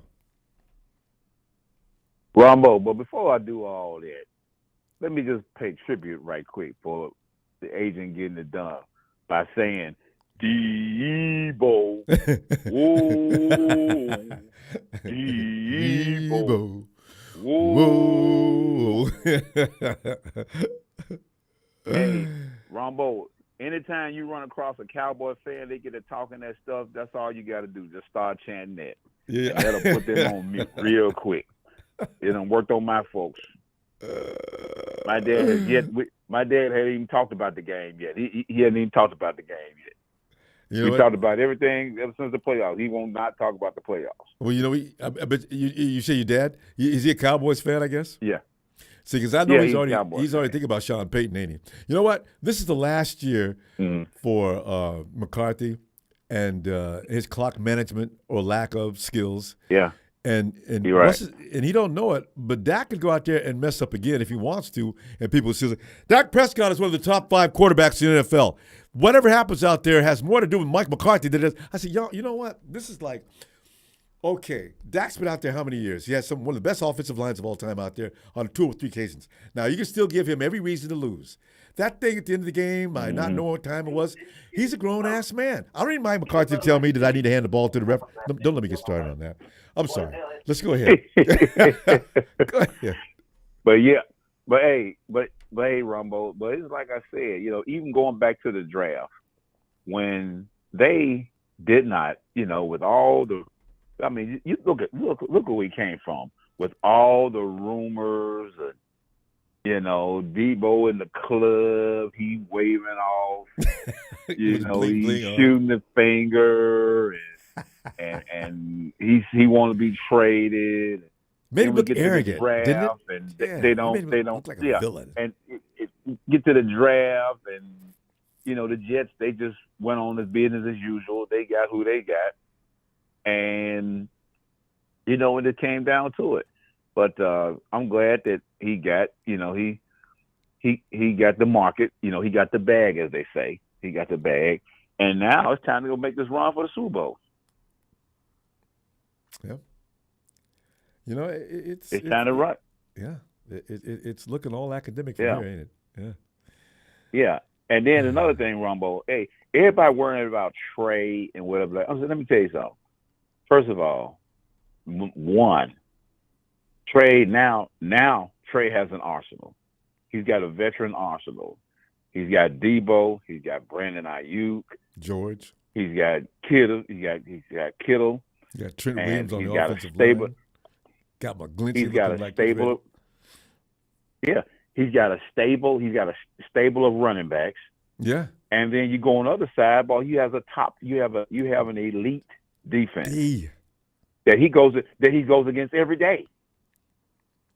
So when we get to game time, the competition he sees is going to seem like, boy, these guys ain't nothing to deal with. Boy, he can whoop them all day. Yeah, it's right. I mean, and then to follow that up, think about it. Okay, think about the 2000 Baltimore Ravens. They had who? Trent. They went from Tony Banks to Trent Dilfer. Well, Trent Dilfer's been. Well, who was Trent Dilfer going against? He went against Ray Lewis and company, arguably probably the greatest one of the greatest every day. So when Trent came in, he was ready. He's ready for it, And that quote came from Ray Lewis himself. He said, "Hey, he's ready because he faces arguably the best defense. Period." And Brian, guess who's playing that role out there now? You got Fred Warner. Not only is he out there beating the offense up, he's talking trash to him. Brian and Ayuk said he's the most annoying, irritating person on the field. I said, do it, Fred. Make him tough. Yes. Fred is Fred is setting it. Fred is the tempo setter. Fred is setting it. He is setting the tempo. Yeah. Yeah. Now we better watch out is if the defense have another year or better like they did last year, and now we might be looking at what's the defensive coordinator's name? He's gone. That's why you had we had what's his name in the beginning of camp looking around. D'Amico's out of here. I mean, you can tell that defense is they're just tough. So Fangio's gonna be your DC next year. Probably so. Yeah, probably so. But Ronbo, July's been a good one. Hey, Deebo got paid. We got D Ford finally off the books. It took a while, didn't it? God, it took a while, but it happened. Play a little football sometime. It happened. I saw some highlights. I saw some highlights. I was watching the 49er highlights from last year, and I saw maybe 2 of the plays that D Ford make. 2. Can you remember what team? Probably 2 out of the 4 years that he was. Probably 2 out of the 4 years that he was there. I can't remember D on the field. God. Well, Hey, hey, the good news is really? Drake Jackson's looking good too, from what I read. Yeah. Right. Well, Ronbo, hey, don't play with it. Go ahead. I see you got an empty spot there on your backdrop back there. Go ahead and put the GOAT there. Which one, Jerry? Yeah, you know what? Jerry, yeah, right. You go on, put the GOAT. You know, if you put anybody else, it's uncivilized. Go ahead and put the GOAT. Well, I like Willis. Don't play with it. I wanted to see, but it would look right with Jerry there. Okay, I think you wanted it. You helped me make up my mind. All right. Brian, we got to go though. I'm gonna tell you what I look for you. I'll be back on Tuesday. All right then, Rumbo. Don't stay gone so long, man. You know, I couldn't even get. I tried last. I couldn't even get on. I couldn't even get on, boy. Equipment issues. Things starting to break it down. All of a sudden, we got to replace. God, it got crazy. So I think we got it under control now. But anyway, always appreciate you, fam. Hey, now that Deebo got the bag. Hey. Well, that shout out to you, Ronbo Production, and shout out to the 49er Empire. Yes. And the law is out. It is. Appreciate you, fam. See you on SmackDown on Tuesday. Night, fam. All right, Ronbo. And I see Rakib Jomane. Hey, how you doing, brother? Deebo signed. Let's go. I'm going to be in Chicago for opening day. Say hello to Michael for us. Can't wait to get the party started. Can I please get a...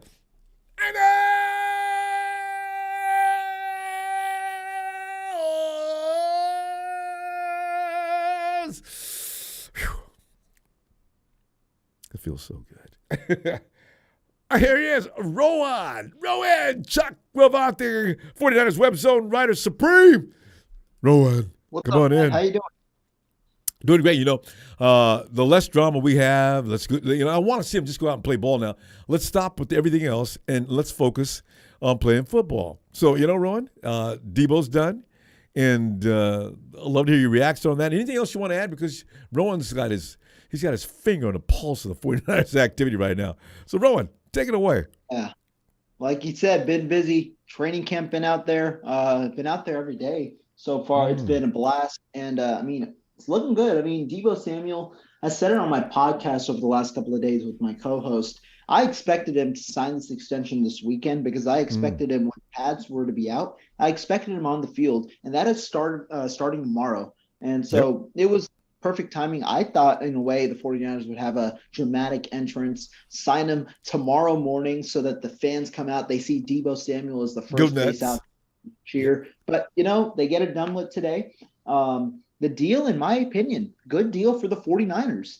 You expected a deal when you look at DK Metcalf's numbers that happened last week. 3 years, $72 million. That's $24 million a year. Deebo Samuel's is 3 years, $71.55 million, somehow lower than Metcalf's. And then the guaranteed money is $100,000 lower than DK Metcalf as well, which was interesting to me. Well, you know, $100,000, when those guys look at those kind of digits, it's almost like, okay, I'll give you $20 and I'll give you 19, you know?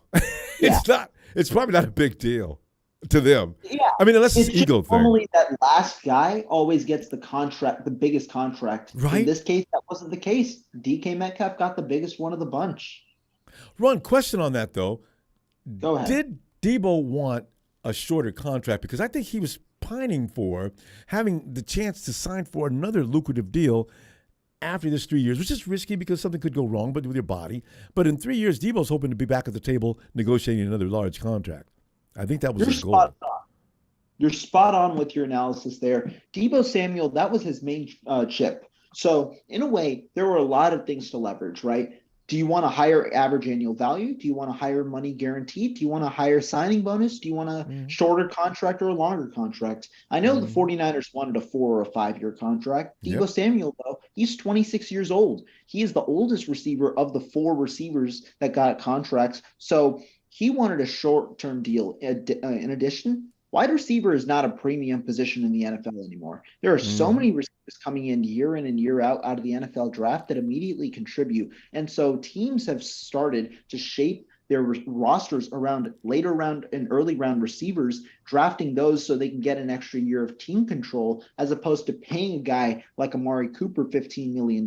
You saw that with the Cleveland Browns this year. They traded Amari Cooper for a 5th-round pick, and then went with the current group that they have because they believe they have enough talent there. So that's an issue, and so you want to get to the market as soon as possible. Additionally, there's an influx in salary cap that's happening over the next couple of years, where the salary cap is expected to dramatically increase, and that might lead player salaries themselves to increase. So Deebo Samuel might get a higher paycheck in 3 years, even if he is an older receiver. So there are a couple of factors there, but yes, I think he did want a shorter deal. Mm-hmm. And that rise in revenue around the NFL, it's going to be interesting to see. I can already see, Rowan, I don't want to bad luck jinx us for us football fans. I see an NFLPA issue that could lead to a potential lockout.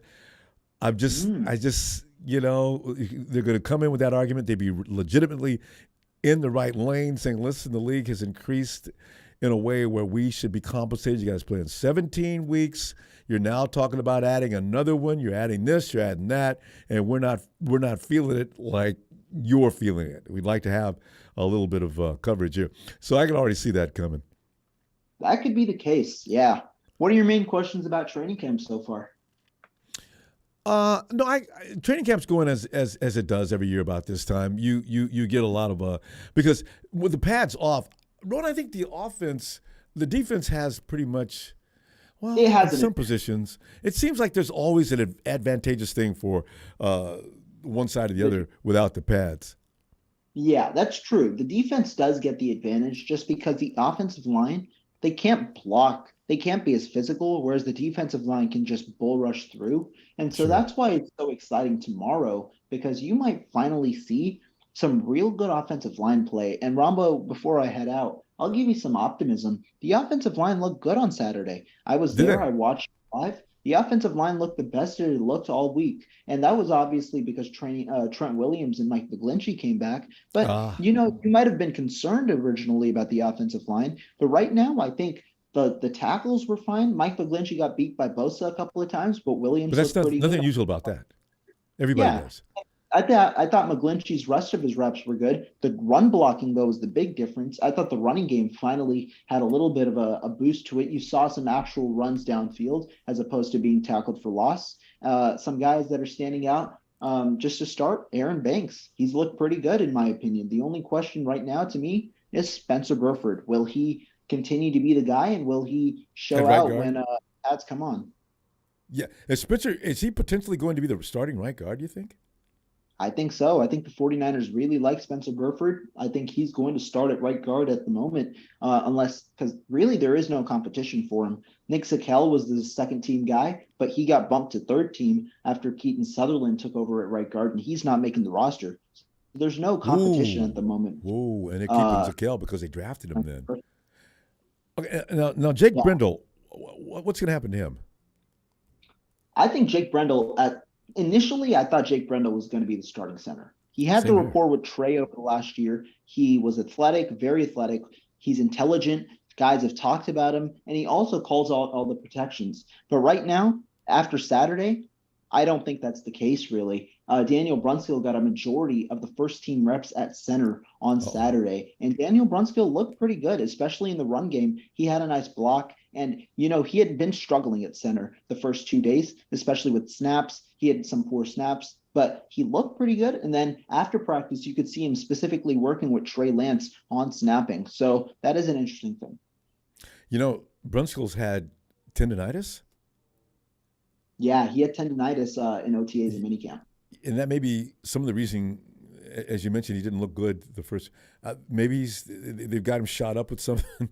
I don't know what tendonitis feels like, but I've heard enough about it to know it must be just really miserable. So yeah, I can tell what you mean. Yeah, so we'll see what happens when that.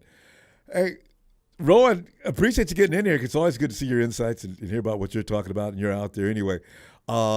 Jesus, I hope we can see you Tuesday. And by the way, if Rowan and as you said, his co-hosts are constantly showing up, I usually like retweet and make sure to get people I know are watching to get on over there and check you guys out. So, yeah, Rowan, appreciate you. Appreciate it. Yeah, appreciate you. All right, fam. Rowan Chakravarthy, 49ers Web Zone. Check out his articles. You'll love it. I always do. All right, Rowan. Have a great night, fam. Great night, man. Thanks, Rowan. And let's go check out Shabazz.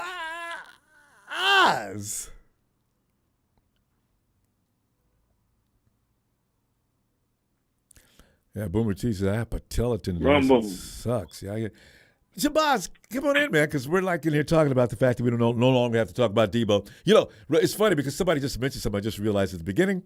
You know, they pictured Deebo as that villain. They'll be standing outside the club, flipping things off, got the bling hanging off looking like a thug, right?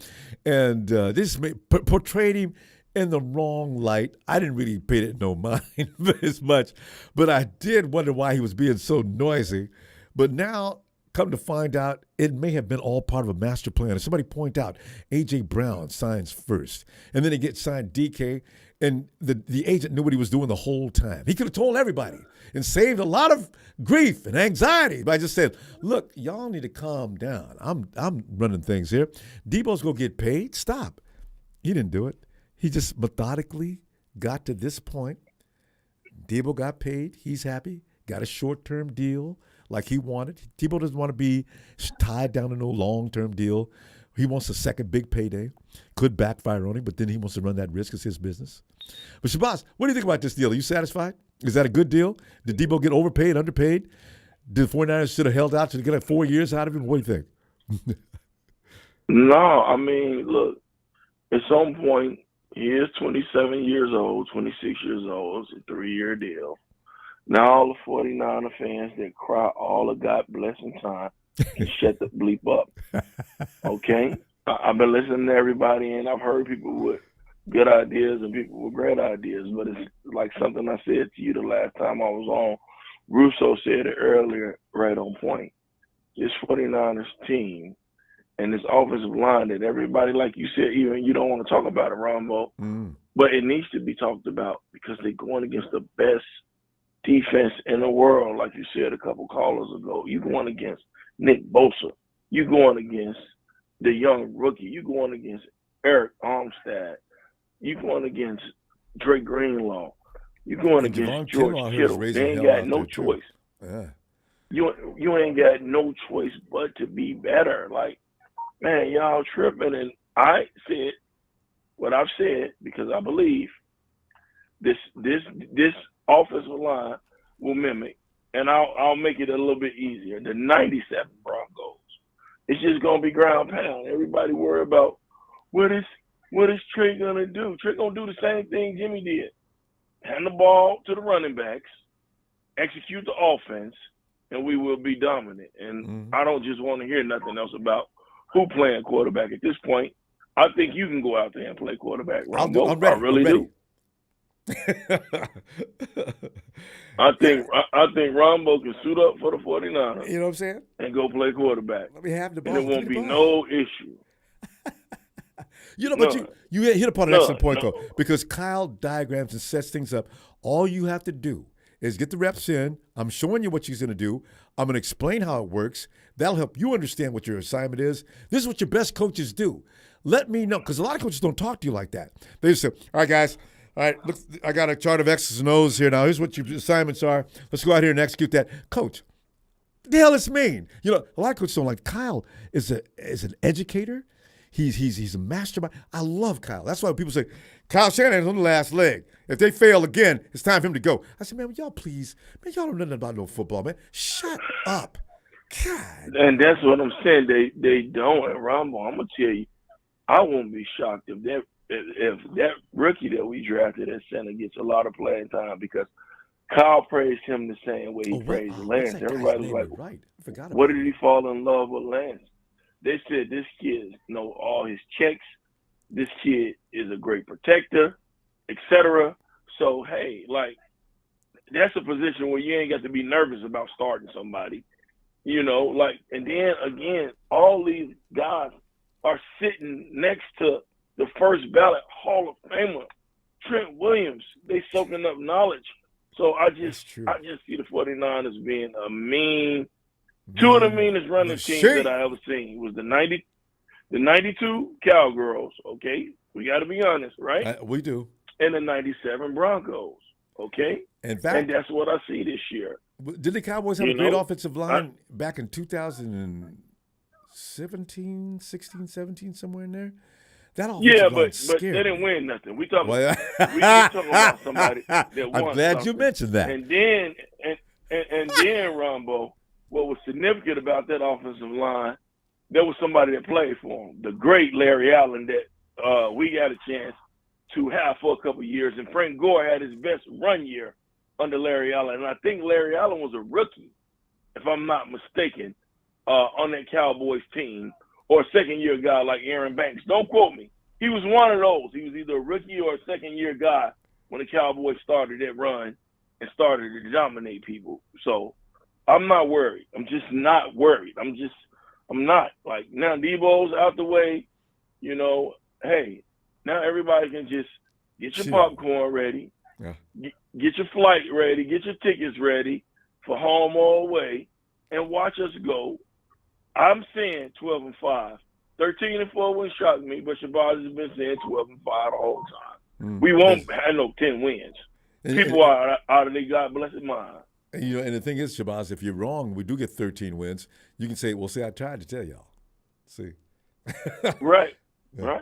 True.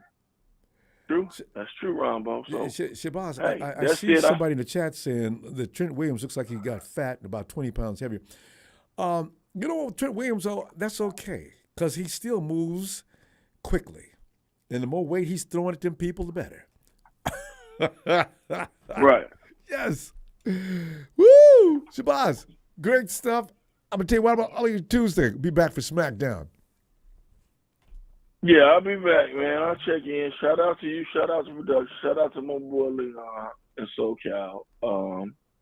Shout out to my people in Memphis. And I'm ready to get this thing on the road. I'm just ready to get this thing on the road, man.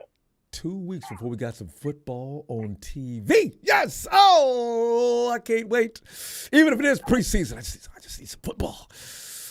Fam, have a great night, Shabazz. Right. All right, Rambo. You too. Thanks, fam.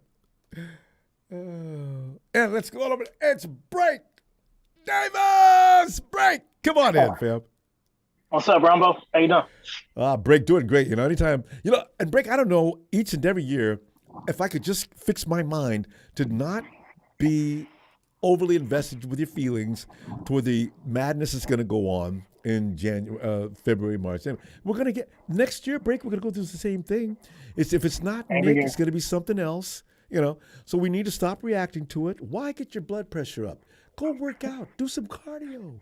Have a great meal. Do something, anything. But don't dwell on those things. If the 49ers have you that wrapped up that you react that way to every little thing, we knew Deebo wasn't leaving, didn't we? Yeah. I mean, why would he leave? I mean, why would we trade him? I mean, that would be probably the craziest move ever. Trading a guy in his prime that just came off one of the best seasons anyone's ever seen from a wide receiver. And John even said that. He actually said that. You're right about maybe in February, after we win the Super Bowl, just chill out for a couple months. Don't even look at your phone. Take all the notifications off because you are going to freak out. It's just what we do. We just kind of get, wrapped up in it so much. We just can't help ourselves. And a lot of it's like, self-inflicted. I mean, really, it's, just chill. Look what happens. Look what happened. I mean, Deebo, he signed probably. I mean, I'm sure a lot of people thought if he was going to sign, this was the day he was going to sign. Right before the real camp starts with the pads going, which, by the way, I'm going to be out tomorrow, which I'm super pumped. Me and the fam will be there. And, it was just good timing, man. But it kind of felt like, this was going to happen. And it's just every year, man. But it's a good day today, man, to be a 49er fan. It's a really good day. There you go. And especially a good day because break means it's great to be a 49er fan every day. But today it's an especially sunshiny day over the Empire. And break, the offensive line, I think we worried about the I've worried about the offense. Every unit I worry about every year seems to excel. Our secondary is one of the best in the league. Every time you read an article, it said the 49ers look strong at every position, but the secondary is still suspect. And, I thought about that. I said, well, look who we got. Okay, well are we going to be okay? And they end up being okay. So the offensive line, since I'm a little concerned with, even though Shabazz just came in and got me straight on that, I still hope they do well. Because they're playing against the best defense in town. What am I saying? I brought that point up last time. They're playing against so many.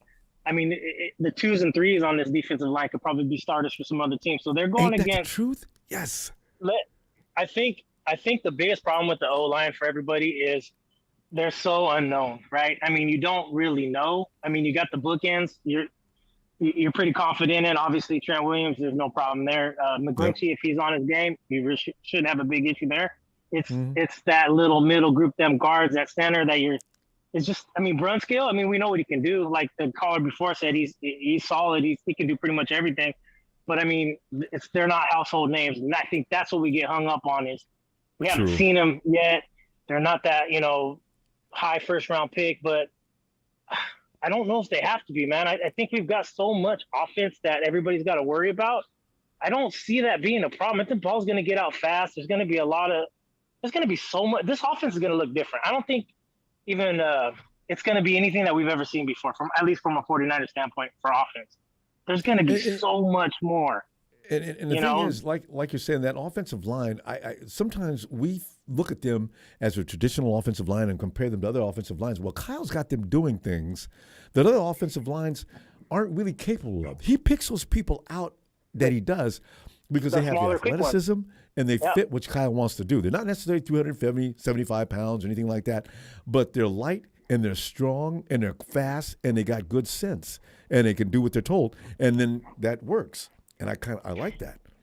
It's a scheme fit for Kyle. Like he's looking for guys that fits his scheme. So where a guy might not work out, and like Lakin Tomlin, he didn't work out where he was. He comes over here and he's like all pro, right? On the verge of all pro. So he puts guys in his system. He looks for guys that work in his system, and he turns them into something more than maybe what they would have been somewhere else. So, like I said, I know offensive line is it kind of is for me, but you got to be patient and just see how it develops. We don't really even know. People are panicking now because Jake Brendel and there's rotation at center right now. It just started, man. Nothing's even.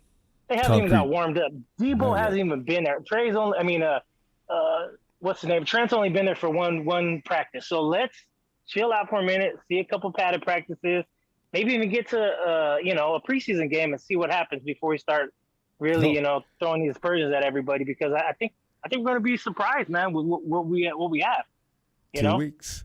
2 weeks break. We're going to find out. It's coming. We're not going to see much of the first string, but we're going to see some of the other guys we're talking about. And that's okay too, because I'm curious about Burford, right? Where'd he come from? I mean, nobody planned him being the starter prior to camp, and all of a sudden he's taking snaps to the first team. Aaron Banks, we still don't know what we have in him. He could be something. He might be a bust, but we don't know that yet.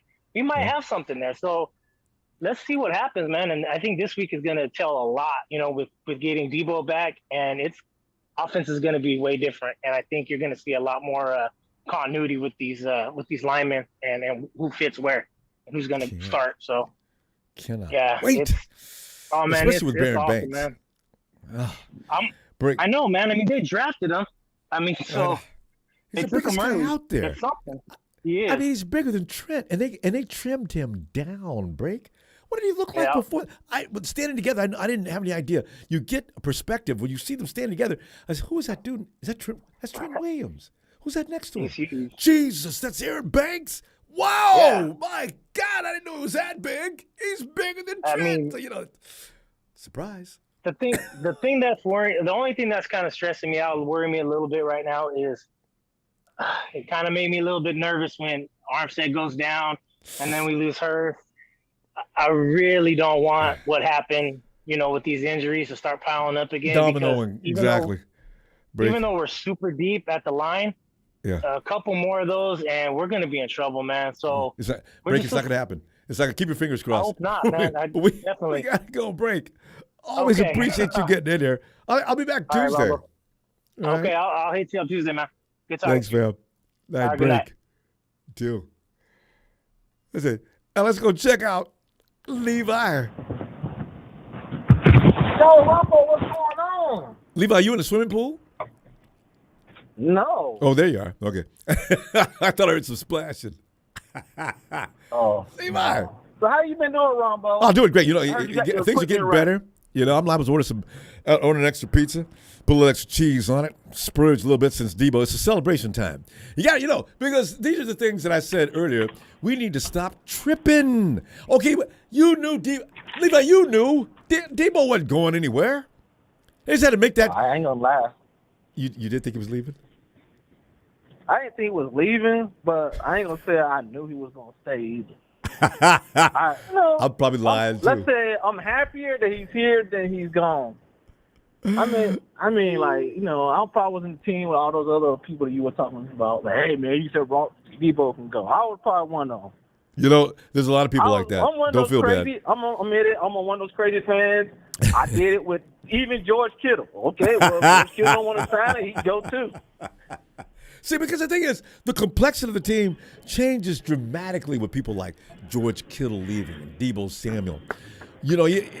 People don't know it, but even if Eric Armstead were to leave, we look different. There are certain people on this team that have been here too long and been through too much success together. You can't just pull them out because you look at what they contributed to the team. Now you subtract that. Now, what does that do to you? That's what always worries me. So Deebo did way too much. I said, Lord have mercy, what we gonna do without him? Well, now you ain't got to worry about it. You No. can check that off the Ronbo worry list. Now you got one less thing to add to the Ronbo I'm worried list. So you get worried a lot. I know, right? That's what But this anyway, team does Ronbo, to you. I'm glad that Deebo got paid, but there's also another thing I want to talk about. I ain't get to talk about last time because your equipment had all that malfunction.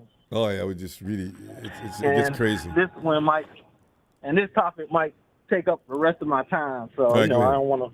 I won't interrupt. All right, we're gonna talk about. Well, you can because I'm gonna ask you some questions. Okay. It's gonna be about our boy Jimmy, Okay. since he's the last block left. Yeah. I was thinking about it. I even, on like thing. And I want to ask you one thing. Why do you think Jimmy is such a winner? Because he wins, but he got a much higher winning percentage than someone of his quarterback caliber. Why do you think that? I you know what? From the big day one when he first came, Jimmy, people play with him and for him.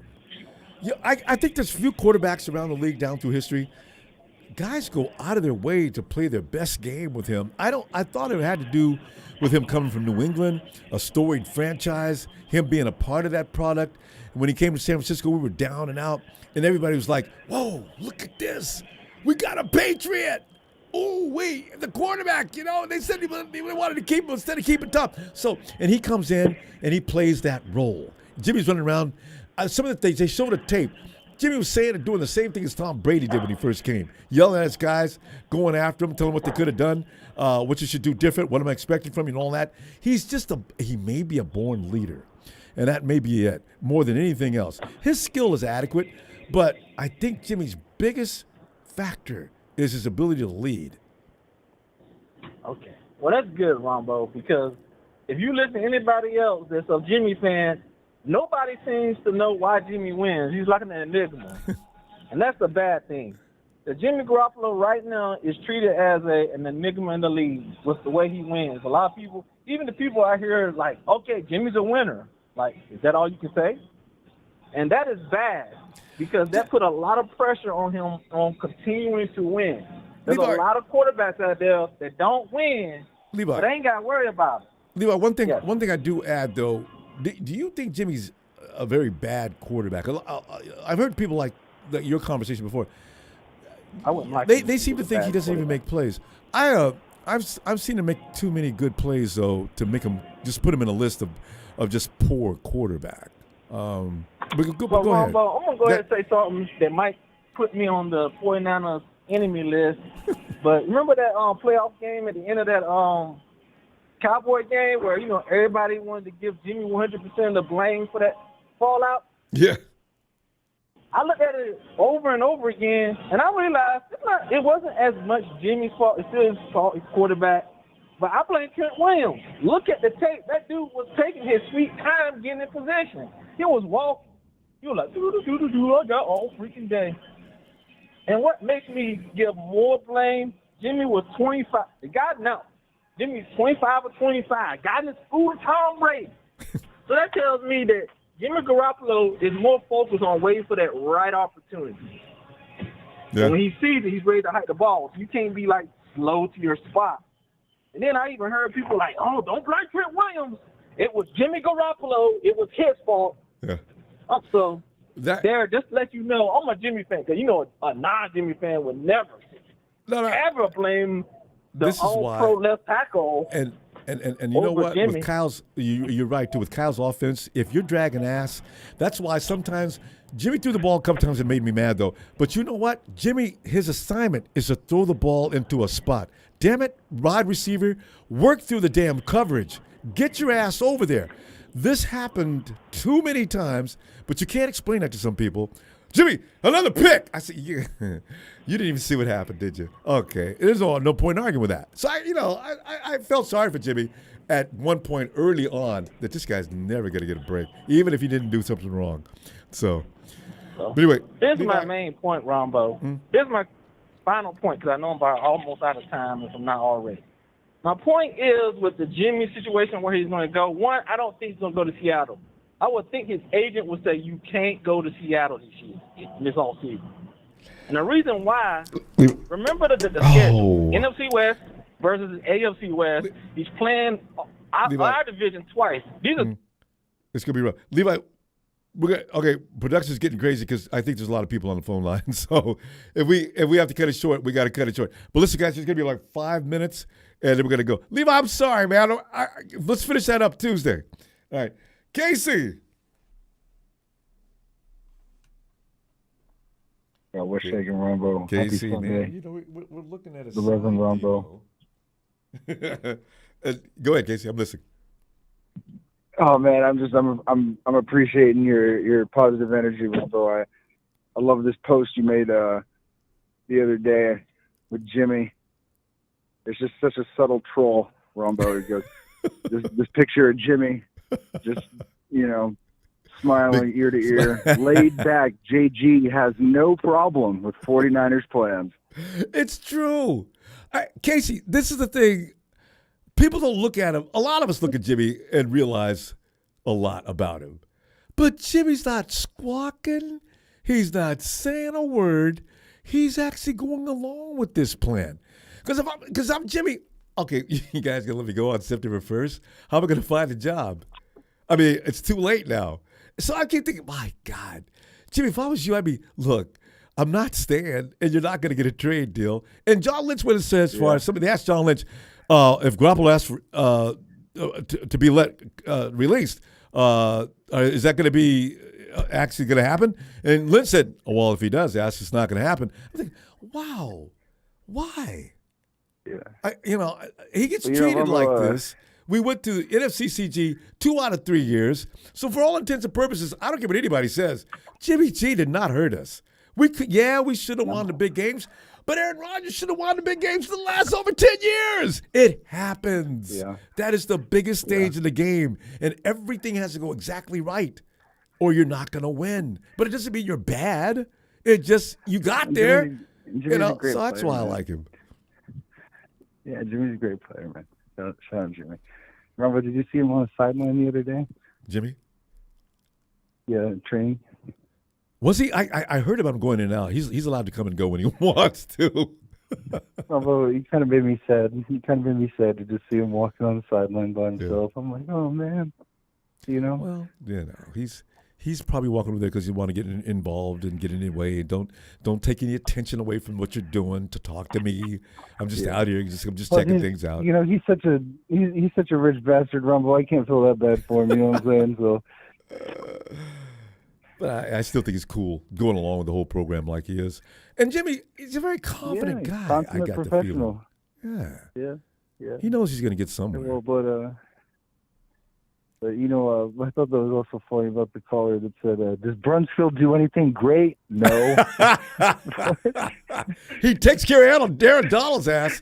He just shot Brunskill like just. I'm like, come on, man. Brunskill's pretty good, man. Like, He's had a lot of time to grow. He does too. good run blocking, man. He's a great run blocker. Hey, you know what? Most of our offensive line. That's why He's Kyle been to 2 drafts NFC championships. He's pretty good, man. Exactly. That's And why I like Kyle the drafts idea those of guys. Brunskill at center. I saw him. I saw he was taking snaps at center or something the other day. I was like, oh, I think that's a good idea. He's going to be it, Casey. I think Brindle's in back to second string. I don't know what he did wrong, but they made that move awfully quick. I think he's so mentally fit to be a center for the 49ers. That would be the logical choice to me. But how much does he weigh? I forget. Is he big enough to play center? I want my center to be, because he's got to deal with nose tackles, right? Guys that come running. I just think Brunskill's like I think he's like one of those like country strong kind of guys. Yeah, probably. I mean? Yeah. Yeah. Like I'd put him at center and see how he does. Like Mike Person. Well, they're going like to. Jonathan Goodwin. Yeah. Guys that are just strong. They don't need to be looking huge. And every time I talk about Jonathan Goodwin, I like to talk about how he got away with his downfield run blocking. He got away with some pretty good holds downfield. Hey, look at Whitworth over with the Rams. Nick Bosa explained his technique and said, one thing he does do well. I don't like that guy, Ronbo. I think that guy's a bully. He did a number on Nick. You got to be good to get Nick, because Nick knows every trick in the book as far as coming off that edge. And Whitworth used to grab cheat. He'd grab you inside. If he saw the ref, he'd swing the other direction and drag you down to the ground with him. He's holding all day. So, these guys learn tricks of all offensive linemen. Ronbo, let's speak on the man of the hour, Deebo. Yes. You got a minute left. I didn't realize the clock was moving that quick. Go ahead. Yeah, man, I'd like to talk about how it compares to DK. I think the Niners took a good risk with Deebo. They paid him almost $5 million in his first year. They paid DK like $2 million in his first year. And I know DK got that $30 million signing bonus, but I don't think DK is going to be too happy to be a Seahawk in the next 2 years. So I think this will favor Deebo. They will. But Casey, we got to go because he got the deal he wanted. That's the thing, so he can be happy. Casey, we're gonna go because I guess the phone lines are filling up because we're cutting his times a little down now. I'll be back Tuesday looking for you though. All right, Ronbo. All right. Shout out Brunskill, Ronbo. Casey's always got a twist. I love it. Like Casey. I gotta get back to my meditation. Thank you for being here, Ronbo. I'm gonna let you go. Thank you, Ronbo. Always a pleasure. Good to have you. You know this. Like Casey. Hey, Ellis.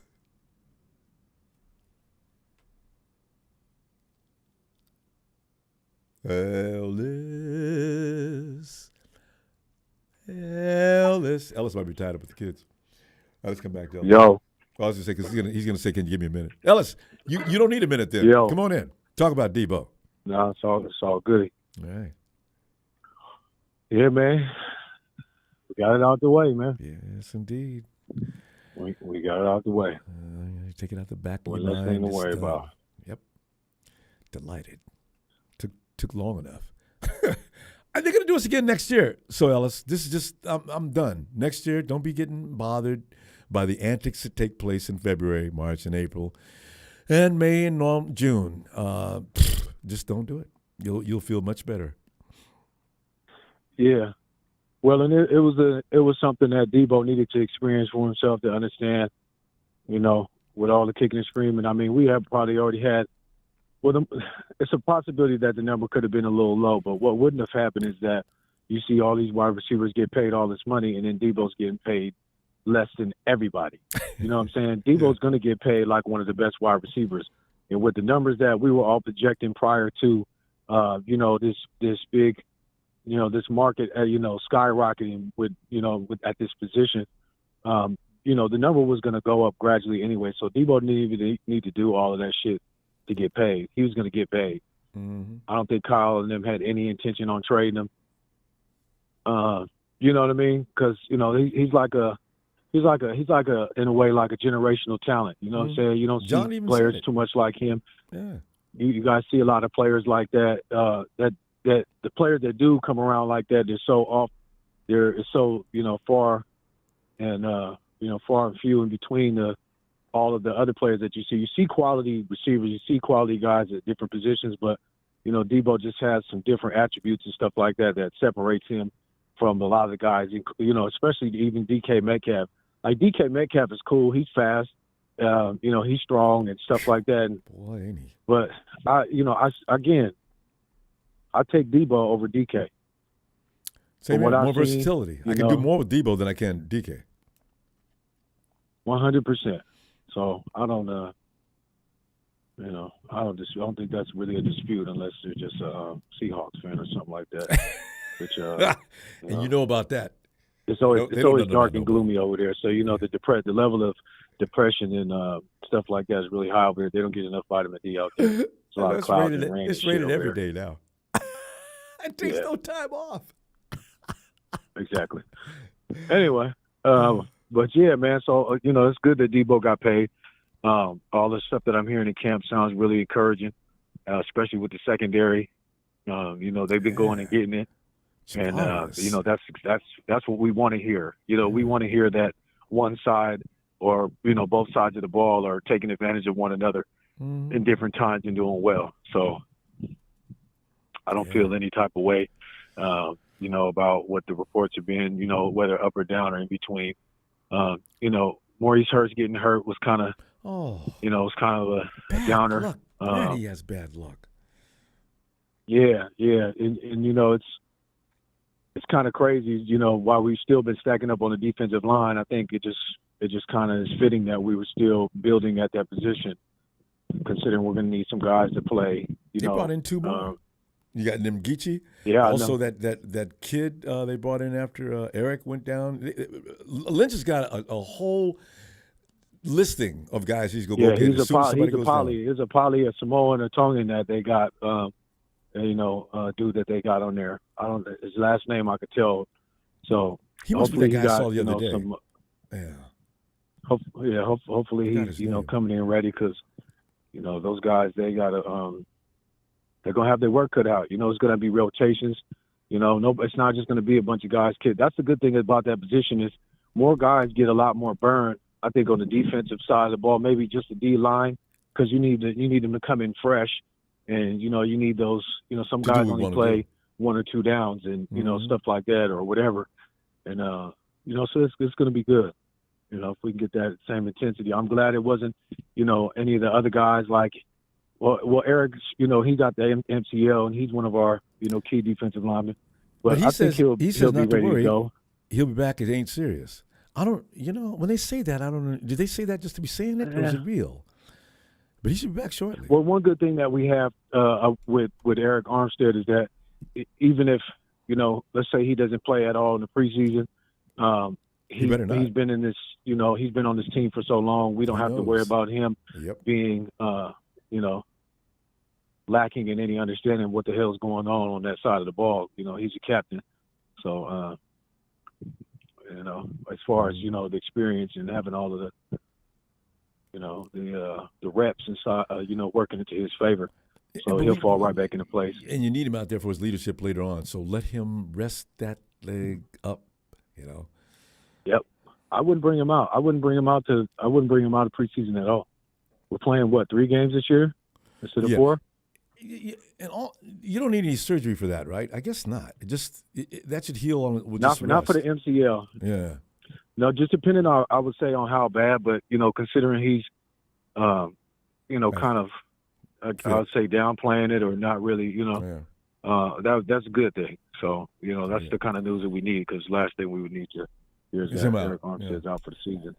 Well, so as you know, we got to go. It seems the phone is everybody's happy about Deebo. We're trying to give everybody a shot. So, I'll see you Tuesday. All right.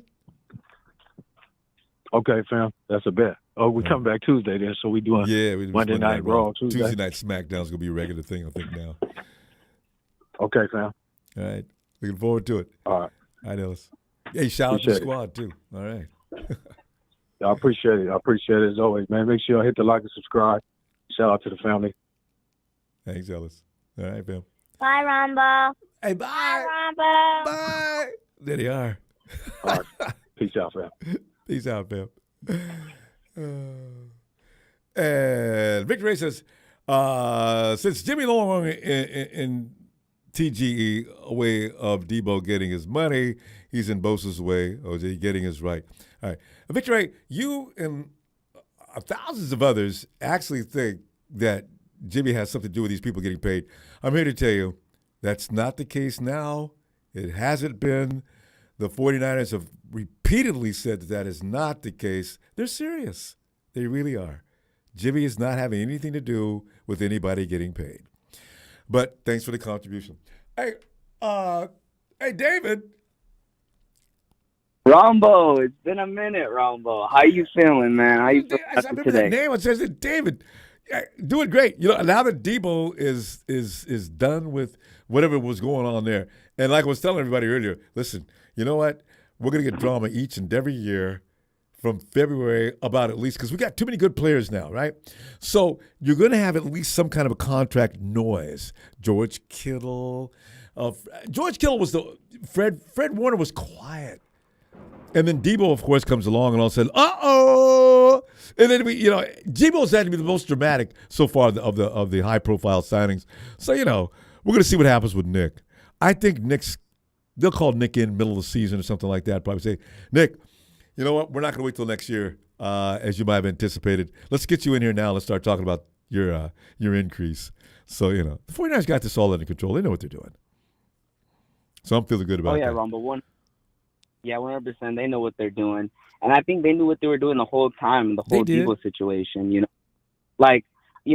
obviously there's just a whole bunch of smoke in the air. He's going to get paid. He's going to get traded. Man, we knew it was happening. Obviously, the media, we get too scared. We get scared. We're like, oh, no, what might happen? Like, we don't want that to happen, so it's hard. And you're right. We got to just get up. Maybe we just got to go into hibernation. Don't look at anything during those when the season's over. Start looking back, when the season's about to start. All right, okay, everybody's getting back into training camp. Let's see what's up. And let's get this show on the road. And it's almost time, Ronbo. It's almost time. And it is time. We have so many pads on tomorrow. The pads are on tomorrow. I don't know if Deebo is going to put on the pads tomorrow. It'd be awesome. It'd be awesome to see him out there. But we'll see. That's a good point, David. We'll see. That is a good point, though. If it was up to me, no, he wouldn't be out there tomorrow. I don't want Deebo anywhere near the rest of the guys. Shoot, all next week. Deebo can get ready, get yourself back in the groove, all right, and maybe next Monday you can come on out and join the rest of the guys. I want him building up his endurance. Get yourself ready. Lift. Yeah, Dave. You know what? Don't put Deebo out there right now. He worked out a little bit during OTAs, but that's been a long time ago. Yeah, for sure. Yeah, you're right. Maybe you shouldn't really play. But I'm just saying, hey man, whatever happens, we don't know. We'll see what happens. I didn't get fortunately I wasn't able to get some tickets. I wanted to go see him this Tuesday. But we'll see. Obviously I'll see the clips and everything and see how it's rocking, what's going on. Yeah, because everybody else is gonna be out there. Hey, right? Yeah. Kittle was missing Kittle wasn't working out during the stars weren't working out at all. Not with the regular group. Everybody else is working out, and they were over. Stars were in another area.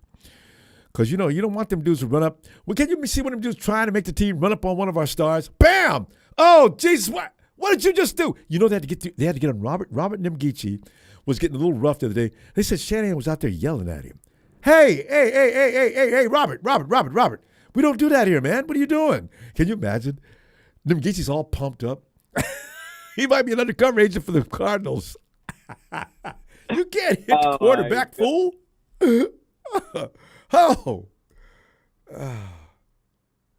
my God. Yeah, Ronbo, you're right. And with like I said, with everything going on, we don't know what's gonna happen. Obviously, injuries, we don't want those. We don't want to talk about those. And like I said, fingers crossed. Let's not think about that stuff. But we just got to see how it goes. And I think everybody's pumped up, ready to go. And we'll start seeing. Obviously, with training camp, we're gonna see Trey. He's gonna throw good balls. He's gonna throw bad balls. But I think in general, he's gonna have an amazing season, Ronbo. I think it's gonna be good. Mm-hmm. And also, when you talk about who's going to get paid, when it comes down to the end of the season, obviously we know Bosa. They're going to call him and be like, "Hey, Bosa, we need you. We want to talk to you already." We'll see what's up, obviously, and then there's going to be, you're going to see Stephen A. Smith going up there. Well, he should get his money. Stir in the pot. Yeah.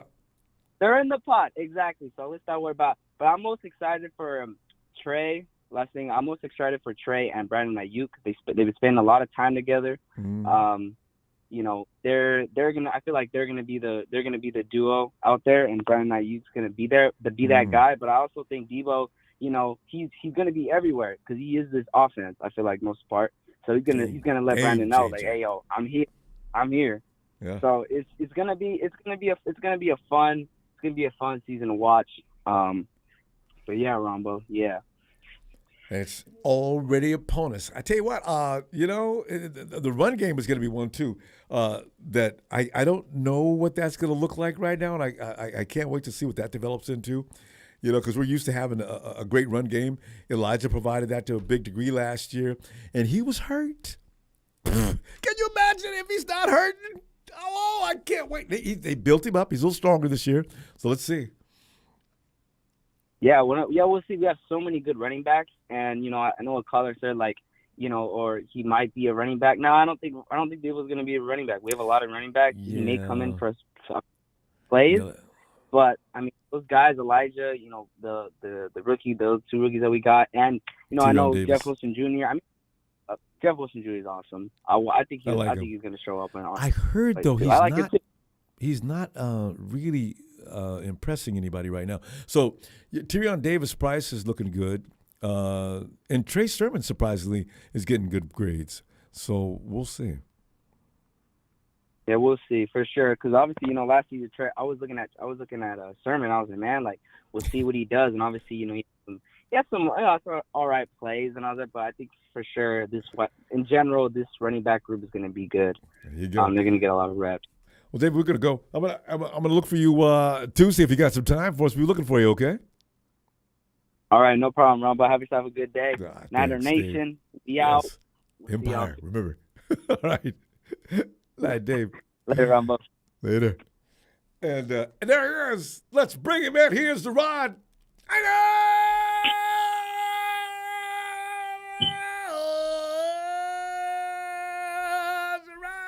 Get on in here, man.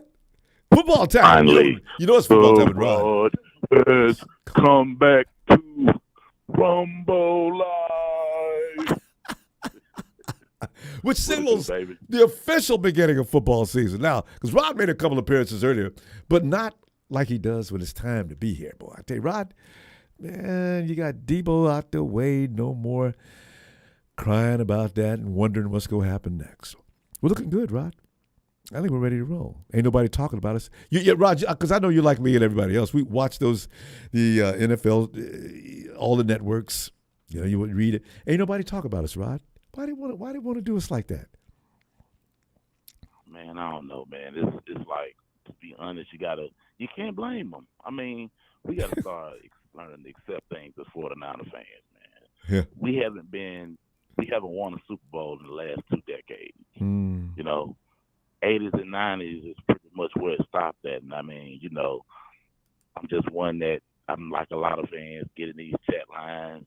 You get to arguing with the Rams fans and things of that nature. And it's like, they make some valuable points too now. You got to be open-minded when you argue about football. But fight back. I can't let them get the last word, though. You'll be right. I have to admit, every now and then they hit a nerve. They're right. And I mean, you just keep in mind, every time you get into an argument, the argument pretty much is this. Yeah, you guys got the last one. We got 5. How many y'all got? I know, right? How many times have y'all ran it back? We done ran it back before. But see, only the Rams can say that. See, they're the only ones. See, the Hawks, you know how many years it's been since the Hawks won that chip? See, that's the thing. See, time takes care of everything, but we need to add something so we can, because a Raider fan, I have been like late night arguing with Raider fans, and I won't go to bed till I get the last word. Raider fans are the most annoying people on the planet. They ain't got no right to be up in the 49ers' face, and they be talking, and now, right now, Rod, they think they got all they need. Oh, my God. If we lose him, Rod. Well, the Rod come tonight to give you some information, though. God. I'm going to break some things down for you because I think 5 minutes is the time that you say we got. You're right. So let me break just two things down. First thing is this. I done figured out the Jimmy Garoppolo problem, bro. I done figured it out. What is it? The problem is this. Let me read something to you. Now, these are facts. Mike Clay from the NFL says, balls thrown 30 yards plus down the field since 2014. Jimmy Garoppolo is 5 out of 30 for 264 yards, 1 touchdown, 5 interceptions. That's 16.7% catch percentage is worst, and 8.8 yards per attempt is second worst amongst 54 quarterbacks with 30-plus attempts.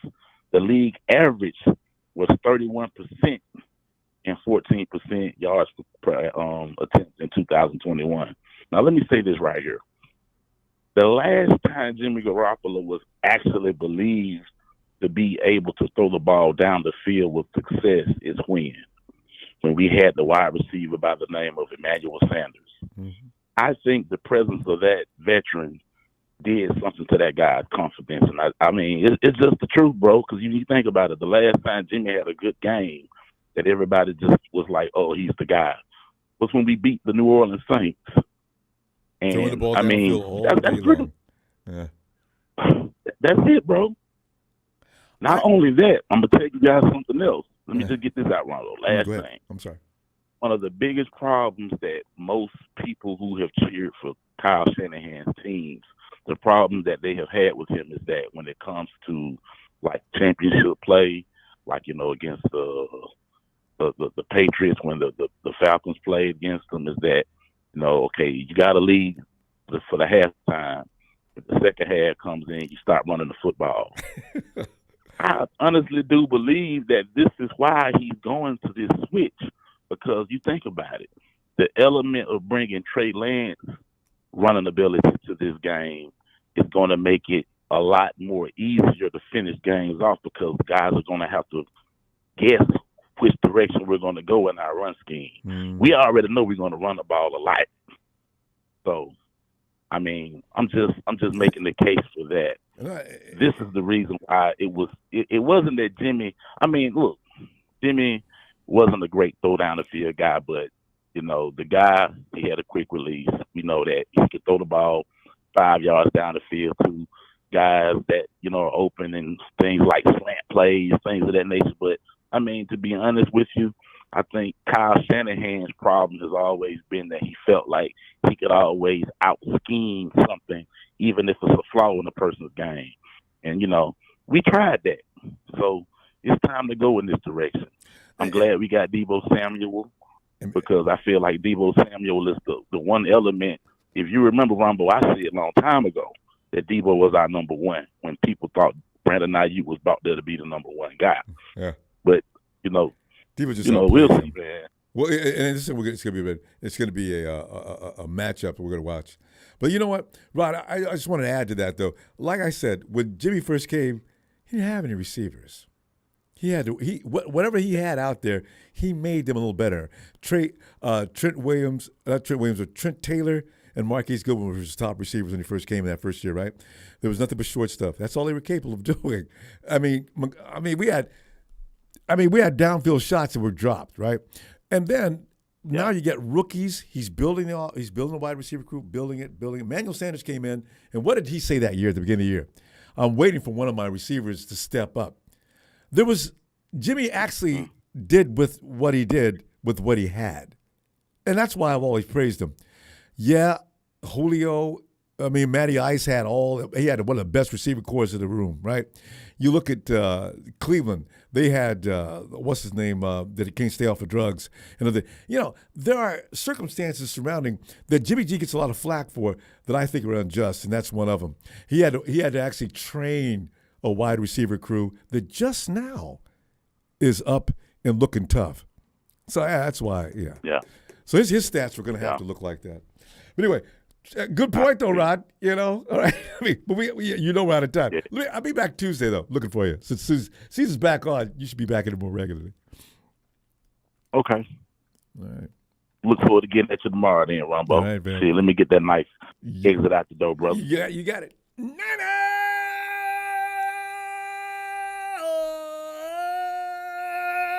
For the ride.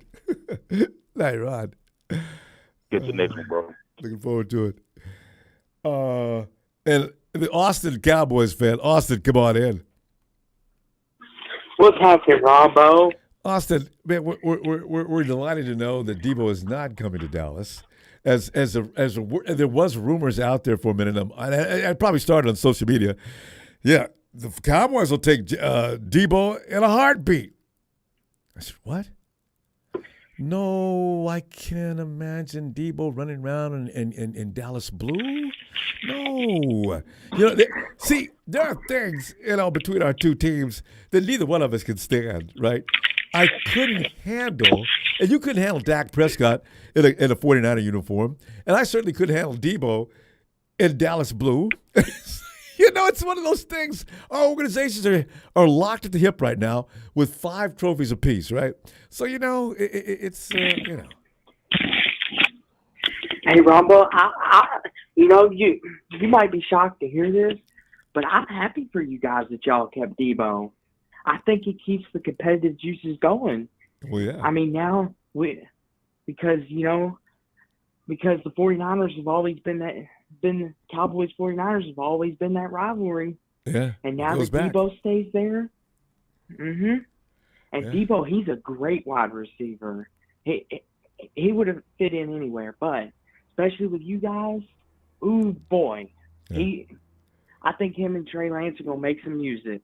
Yeah, that's Deebo. You got to have 2 guys, right? This is the thing. I was just having that conversation with Rod. Jimmy Garoppolo's stats looked a lot like he did because he was working where other guys were working with Maseratis and things like that. Jimmy was working with Fords and Chevys.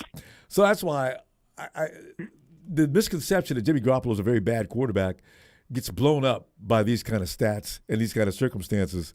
So when you look at now, Deebo and Ayuk, that is the yin and yang. I mean, Ayuk can run some patterns. Oh, that guy could run some routes.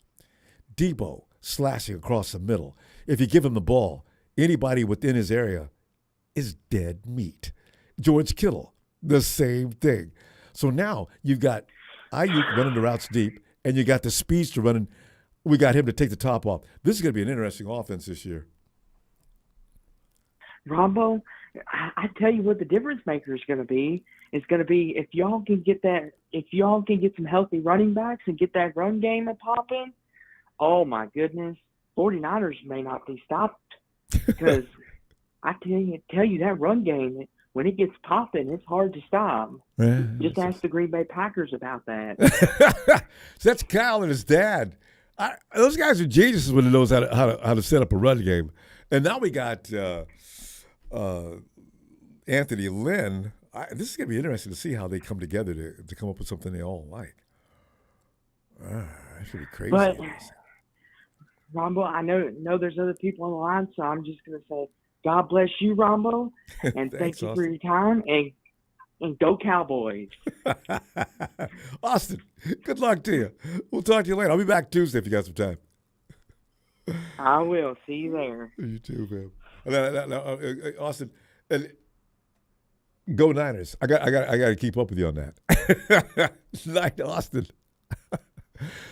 Kurt the Chameleon, thanks, Kurt. He says 19 problems, red and gold. Deebo. Donut. If you missed last year, we after your son, we got 99 probably, but Deebo ain't one. What's going on, Ronbo? Before we get started, Ronbo, I would like to say what's up to Productions. Tanisha would like to say what's up to Productions and to the faithful. I want to get to my point that I wanted to say a couple of days ago. All right. Mr. D Ford, we got one thing to say for you, and we're just going to say it in James Brown form. Get up off this team. You got to feel better until you make this team. You got to pass the physical code. Get up off this team until you feel better to all the other teams. You got to be healthy. What's up, Ronbo? Hey, Ronbo.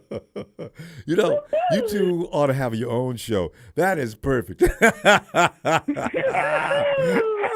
And I'm talking television sitcom each and every week. And I noticed you got a Twitch account now, a Twitter. That's delightful. Yes, man. Hey, we had to get up on there and talk about Aaron Rodgers, but also mention that one Arizona Cardinals fan, Sean. Man, we need. Hey, can we get some whatever you drinking on, player? Can we get that with two ice cubes on the rocks, man? Because whatever chance y'all think y'all have with us, we'll see y'all in Mexico in the first game. Arriba, you know what I'm saying? Make it a double so we each get a tough too, 'cause, man. They are the team. They are the team we play in Mexico, aren't they? Yes, indeed, Ronbo. Yes, indeed, man. And what they fail to realize, man, we are good out there. Our fan base is out of pocket, so big. It's kind of like Levi South. So you know, George Kittle's jersey is number 2 in Mexico, and George is delighted to talk about it. Boy, I said, George, I love you, George. So yeah, it's gonna be crowded. And the tickets there are expensive. Ooh, my God. Somebody called in here recently and said how much he's paying. It was over $1,000, and he's not sitting in the front. Woo. Man, you know what? Hey, to some people, that's a house note and a car note. You understand me? But you know the right people going to be there. We all know that. Because the thing is, I guess it's a novelty. It's not like the 49ers or NFL is going to come there all the time. So if you want to see that game, you need to act like it by paying a whole lot of money. So, yeah. That's right. Oh, yeah. But we need to, is that going to be in American dollars or is it going to be in pesos? That's my question. You know what I'm saying? Who was that that called in the other day? Anyway, no, he's talking USD. Oh, yeah. So in pesos, well, I have no idea how many pesos, but that's going to be a lot of pesos. Hey, but with that, hey, just get the ticket, but everything else should be all right out there. You know what I'm saying? Hey, live like a king, like a baller out there, but the game is gonna be. Hey, you got to pay. You got to pay some dudes to get there. You know what I'm saying? Yeah. Hey, this works. You know right. That's right. Sure, we just came from the NFC GG. You know what I'm saying? And yeah, it's going to be another one like that. You know what I'm saying? I'm not worried. You know what I'm saying? Like Shabazz said, don't even worry about it. Don't worry about a thing, faithful. Because you know what? And Kirk Comedian said 1,200. That was the price. That's 1,200 USD, and that wasn't front row seat. But go ahead. Oh yeah. Oh, well, I can imagine front row is going to be at least 5,000. You know what I'm saying? Somewhere in there, really? Hey, man. Hey, to all the faithful that's going to that game, just call that your vacation. Go ahead and call that your vacation, man. It's all hang out, man. But like Shabazz said earlier, though, you know what I'm saying? It's going to be all right because my theory is if you're going to make Trey Lance to a pocket quarterback, he got the legs and he got the mobility and he got I think he got the what you call that, the awareness to, if the pocket's closing, get up out of there. Don't just sit there and take the sack. You know what I'm saying? So I think we're going to be all right on that, Ronbo. As far as the offensive line, we're working with the defensive line like everybody has been saying. Iron's going to sharpen iron, but it even sharpens steel. You know what I'm saying? they sitting next to the silverback, like I said a couple of weeks ago. He's going to come in that room, you know what I'm saying? Look here, y'all. Everybody get up out here, you know what I'm saying? This is offensive line section and the meal table. Look here, y'all. We got these tomahawk steaks. We going to play like it.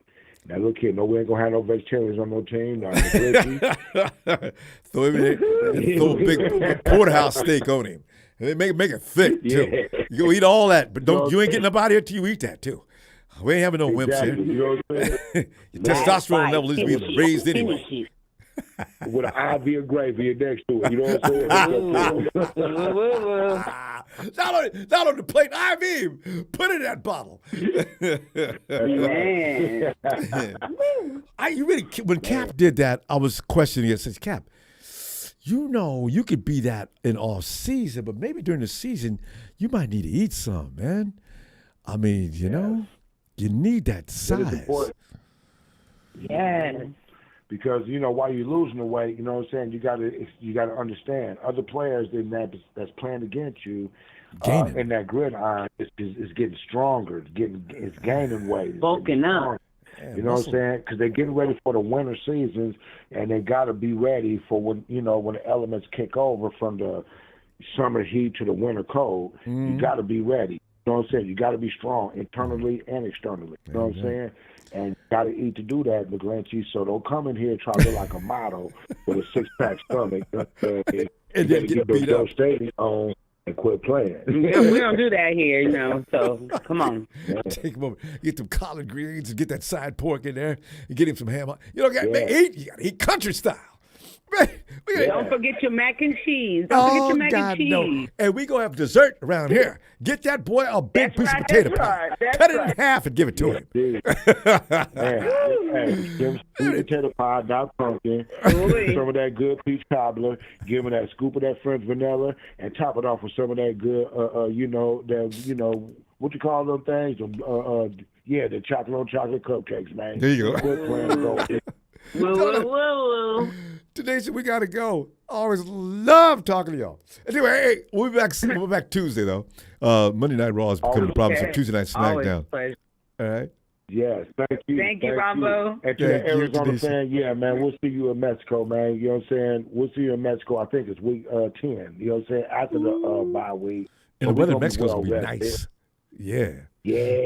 All right. So get ready, Arizona. Bang, bang, Niner gang. All day. Love you, faithful. Love you, faithful. Thank you, Ronbo.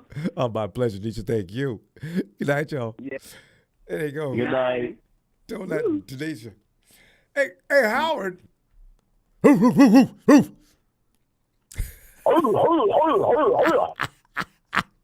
Howard. Well, Howard, the drama has ended. The crisis is over. Deebo has signed. He's coming to work tomorrow with a smile. I don't want him out there banging heads, but he's coming to work in full capacity. Ronbo! Yes. Ronbo! Deebo is coming! Deebo is coming! He ain't going nowhere, man! I told y'all! I've been saying this since April. No worries, right? You reminded me of Chris Tucker. Can you see the words coming out of my mouth? This is outside coming out of his mouth. Damn! I want to know how much that boy getting. Y'all get it. Ain't y'all money. We're doing that. That is perfect. Damn! What's wrong with these people, Deebo? Let them make any money. Anyways. Hey, Howard, you know what, though? This is like, as I said, and I say this every year, and we need to stop tripping on people getting paid because we divide, we start saying, man, Deebo, if you don't want to be here, then get you the hell out. We'll be fine without him. And Deebo, he ain't as good as the rest of the people getting paid. You know, I heard some things that I tried not to respond to, and I did pretty well. I didn't say anything most of the time. But some people are out of their rabbit-ass mind. You know what? That Deebo had a right to ask for his money. I don't know about the amount. I ain't got nothing to say about that. But for people to say, well, this ain't no slave camp. Deebo's supposed to ask for his money. He earned it. I don't know how much he earned. I wouldn't put any dollar amount on that. But as far as him saying, I want another contract, he wasn't out of line doing that. So, I'm happy for him and glad it's over. Yeah. Yeah, me too.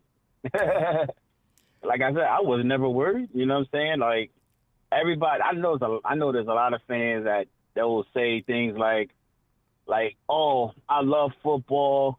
I would play for free. All this goofy stuff. I'm like, come on now. You know damn well you're not gonna play no football for free. It'd be like Mike Tyson. It's easy to say that till you get hit in the mouth. You go out there and get crashed up against for a few minutes. Damn, these people ain't playing. I'm the only one out here that ain't serious, huh? I'm gonna have to get paid. Right. Exactly. It's like the difference between having $1 million and $20 million is a huge difference. Mm-hmm. Yes, $1 million sounds a lot to us because we ain't had $1 million. Yep. But you gotta think about this. They gotta use that money to keep up their regimen, their health, and they got to pay their agent too. Mm-hmm. And they're entertainers, Howard. Entertainers Exactly. get paid. Movie stars And the travel fees. Yes. And travel fees. You got to be compensated properly. Exactly. All those things the average fan doesn't really look into or don't even consider when these players get contracts. Mm. You know what I'm saying? Now, we got players like Deebo who's, put his heart, sweat, and tears into this. You can tell he cares about winning. Oh, God, yes. You know what I'm saying? I like that. Why we coming after him? I know. Why we say, oh, Deebo Samuel, he can go if he wants all this money. I know, right? Like, come on, man. Come on. Howard, it depends on how they go about asking for it. I think people got mad at Deebo for his that was manner probably a little of bit asking. Because nobody got mad Yeah. at Fred Warner, and nobody got mad at George Kittle. Not really. But they got mad at Deebo. Yeah, you're right. You're right about that. The little approach was probably a little immature-ish. But, yeah, He's it is not, what it is. Deebo's But a kid. What is he, 20? He's 26. Well, he's not a kid, but he's in that mindset, He came to us when he was Right. like 23. So, I ain't mad at him. I ain't mad at him either. Glad you But it is what it is, man. But everything's all done. Everybody sounds like they're in harmony tonight. Yeah. You're happy. I'm happy. You know what I'm saying? We good. About to go back to work. You know what I'm saying? Yep. Get it in. Get that unfinished business. We keep coming up with unfinished business, We Harbaugh, couple of years, had a couple of shots. Now we had a couple more shots with Kyle. We got to stop having to get a couple of shots and get this done. That's 4 opportunities. 2 of those we should have won, right? So, we should have 7 rings right now and tell them New England and Dallas, look, y'all need to look up at us at this point. God, I can't. I want to be able to say that. Patriots, the Patriots got 6, right? Yeah, I think. Yeah. Yes. And so do the Steelers. So see, we should have Steelers, surpassed them by now. We've had more opportunities to surpass them. And the Cowboys, Howard, we cannot let the Cowboys get ring number 6 before we do. Oh no. Oh no. Oh my God, no. God. Ooh. Hey, I don't think they will. So that's just. I'm not even trying to be funny. It's true. Like, I ain't a hater. I'm not being a hater. No, you're being honest. They're in the weakest They ain't division. got it. And Philly's going to beat them up this year. They used to own the division until Philly got some players. Now they're back in trouble again like they were a few years ago when Philly had some players. Cowboys, you know it too. Howard, we done ran our time having too much fun. I'll be back Tuesday looking for you. All right now, big dog. All right. All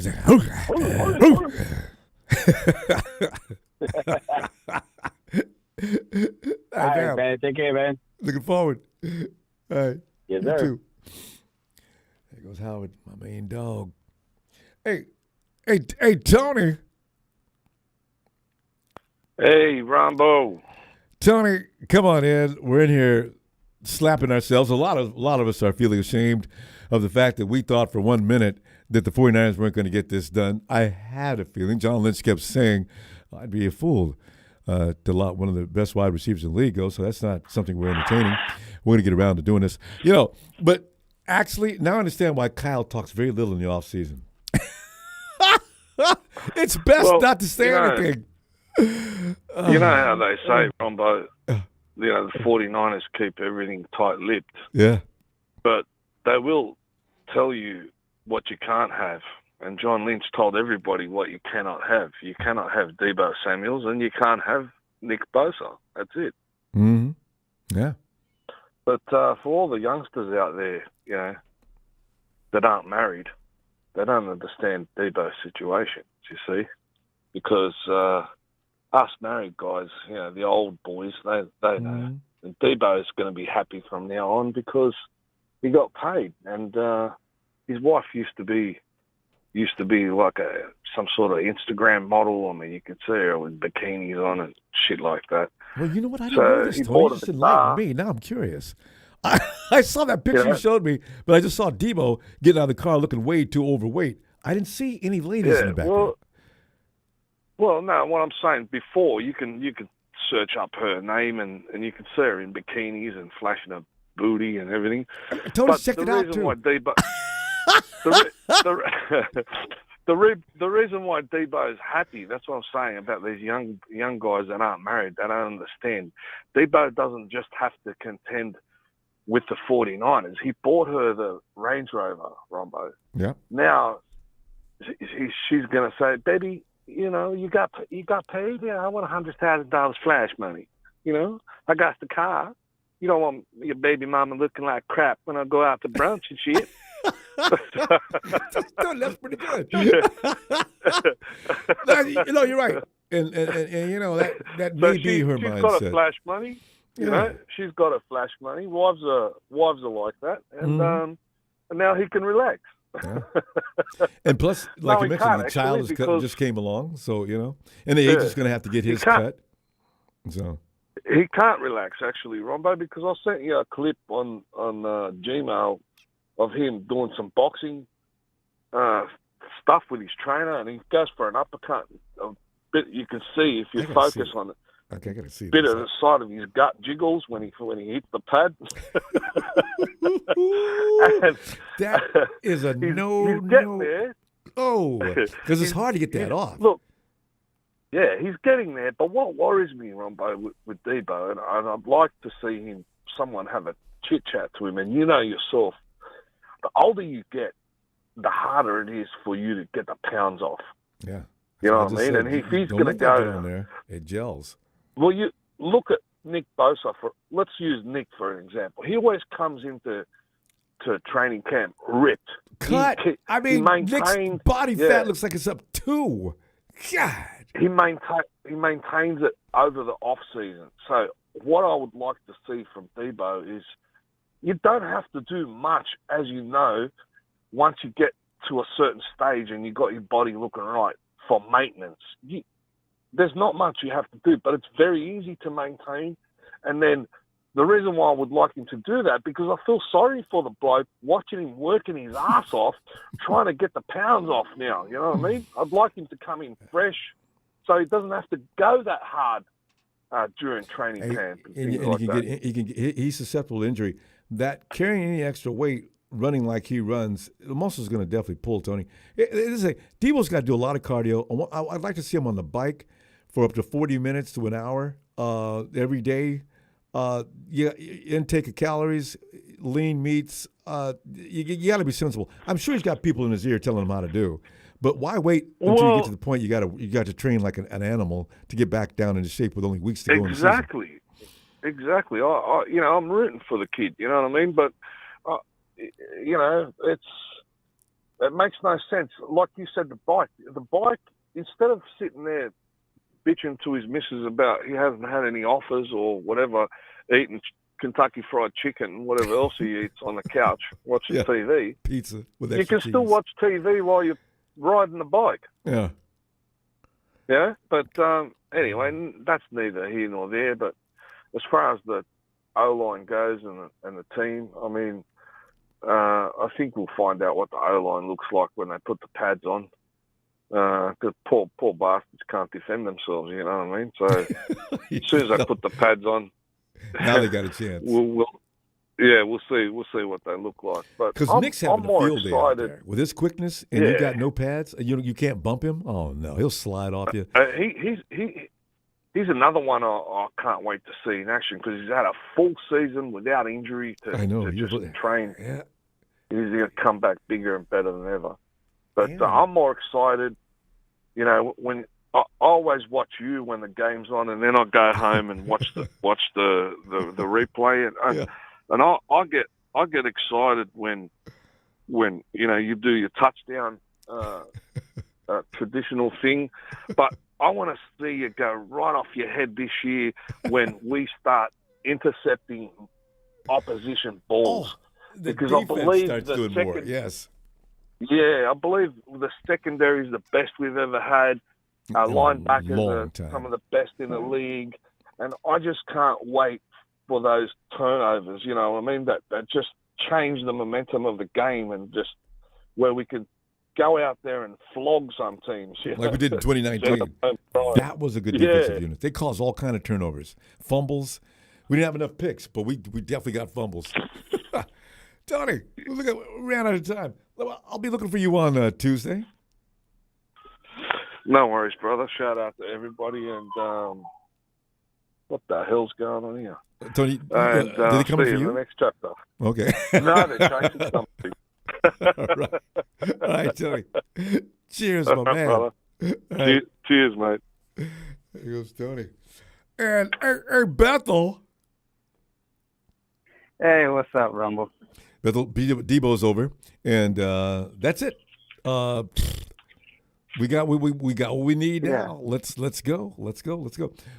Nick's. See, the thing about Nick Bosa is Nick's not going to sit there and say, "Well, I'm not going to play unless I." Nick will play, and the 49ers can call him in somewhere midway during the season when it's convenient, or the first thing next season. You know, so we're ready to go. Yeah, it's just Nick could wait because you know, he knows what to do, and plus, you know, he has his brother to give him advice on, you know, on everything, and he has his agent that tells him, hey, you know, just wait. You're gonna get your money, and don't worry about it. No doubt about it. You know, play hard. That's it. Yeah. I mean, there's no and question. Another thing. This is for the Bears fan. I got some facts for you. If I remember right, Justin Fields had 7 touchdowns and 10 interceptions. Trey Lance had 5 touchdowns with 2 interceptions, and he played lesser games. So who's the better quarterback there? A guy that played lesser games. Imagine if he were playing more games, he would have had more touchdowns. And that's not including the running touchdown he did. But you know, he didn't say anything. He didn't say anything about Justin Fields. Actually, I wonder if Chicago fan really likes Justin Fields. He says he didn't really say anything real nice about him.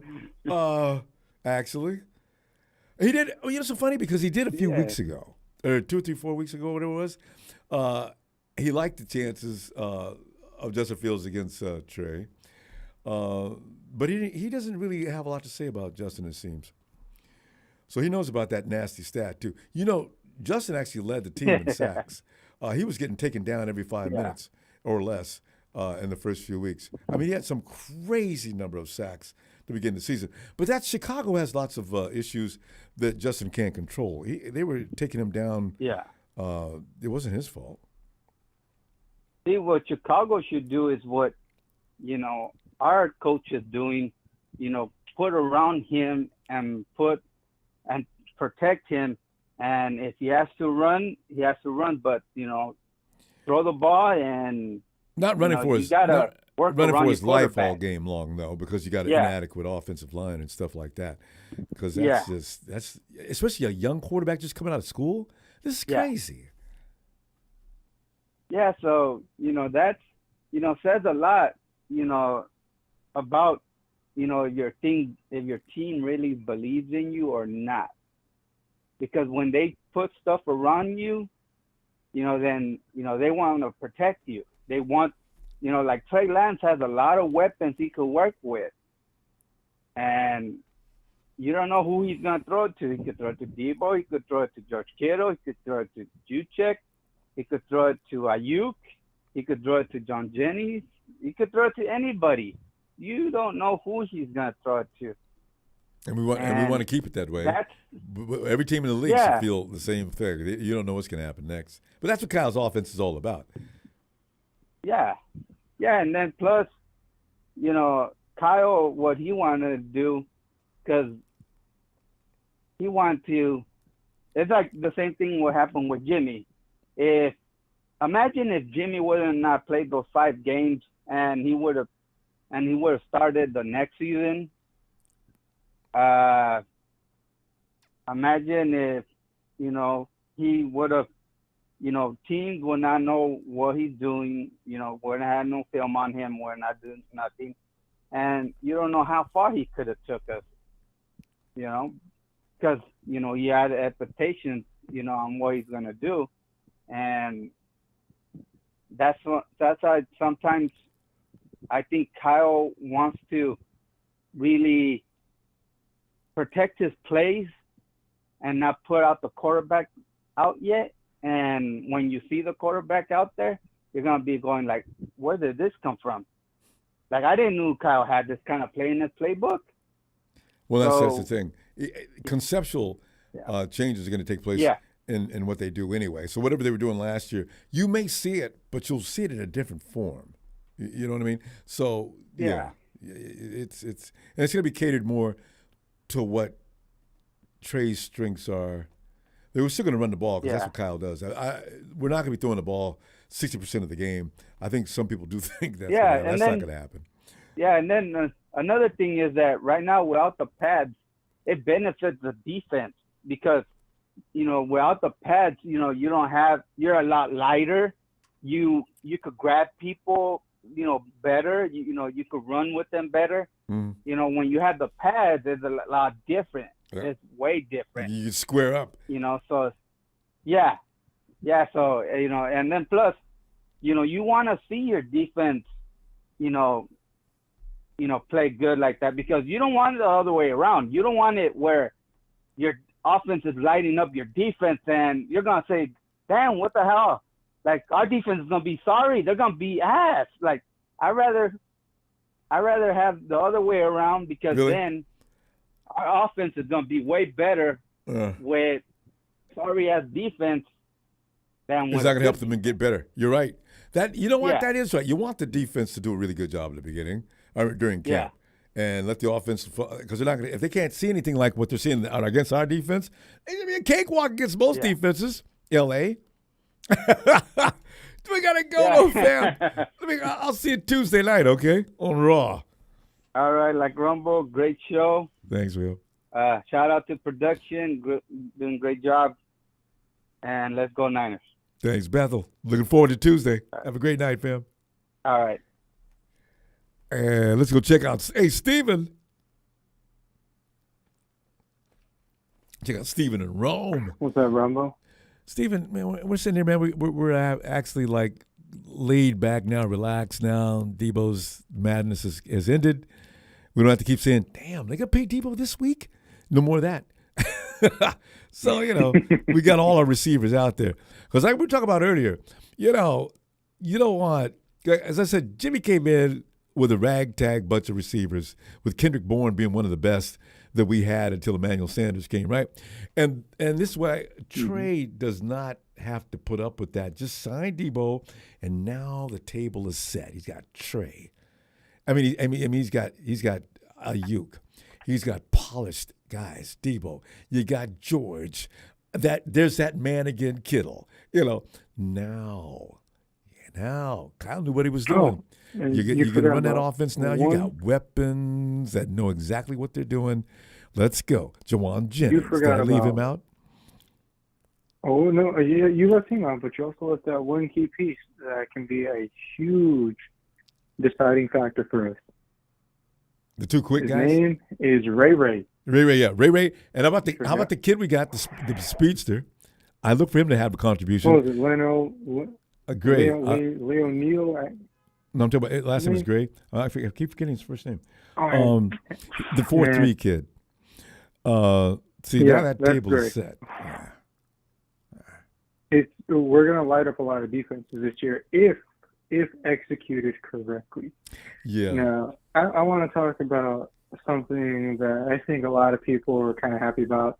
I mean, I wanted to come on your show, I think, about a couple nights ago, but you were only on for, I think, 10 seconds. I know. We had all kinds of some problems. system issues. Everything went south on us, but yes. Yeah, I wanted to talk about how we finally let go of D4. That was the day, wasn't it? Yeah. Man. Oh my! And it took them this long to get rid of D4. There's something special about him that enticed the 49ers to pick him up from Kansas City. If I'm not mistaken, that is where he's from. Wait, Steven, remember the story was, though, he was plan B. Plan A was to get OBJ. And, of course, the Giants said, we ain't giving him to you.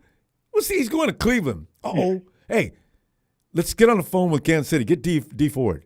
That's exactly what happened. OBJ was target 1. D Ford was target 2. Look what happened. Well, let me tell you, I was a terrible target 2. We definitely got fooled off of him. Dang. Like I'm telling you, Ronbo, G Ford was not the move. He may have looked good on paper, but in reality, with the 49ers defense and how our division at the time was the toughest division, it was bad. Good on paper, bad in person. Now, oh boy, there's a lot that's about to happen in the next couple of weeks before the preseason even starts. And I'm quite frankly, I'm both terrified and excited. Why am I terrified? Because, we just lost Marquise Hurst to a torn bicep, and he's not coming back till next month. And that's just in, practice? Just open practice, open OTAs, if I'm mistaken? I don't know how in the world he could have done that. I don't know how he did it either. And then you have Eric Armstead with a sprained MCL. Steven, I think that's who it is. Don't do this. We're going to be okay. Oh, I hope so, Ronbo. We have to be. We have to be because we have so much more talent on our offense and defense on both sides of the playing field. We have amazing talent as a defensive coordinator. We have amazing talent as an offensive coordinator. We have a solid team.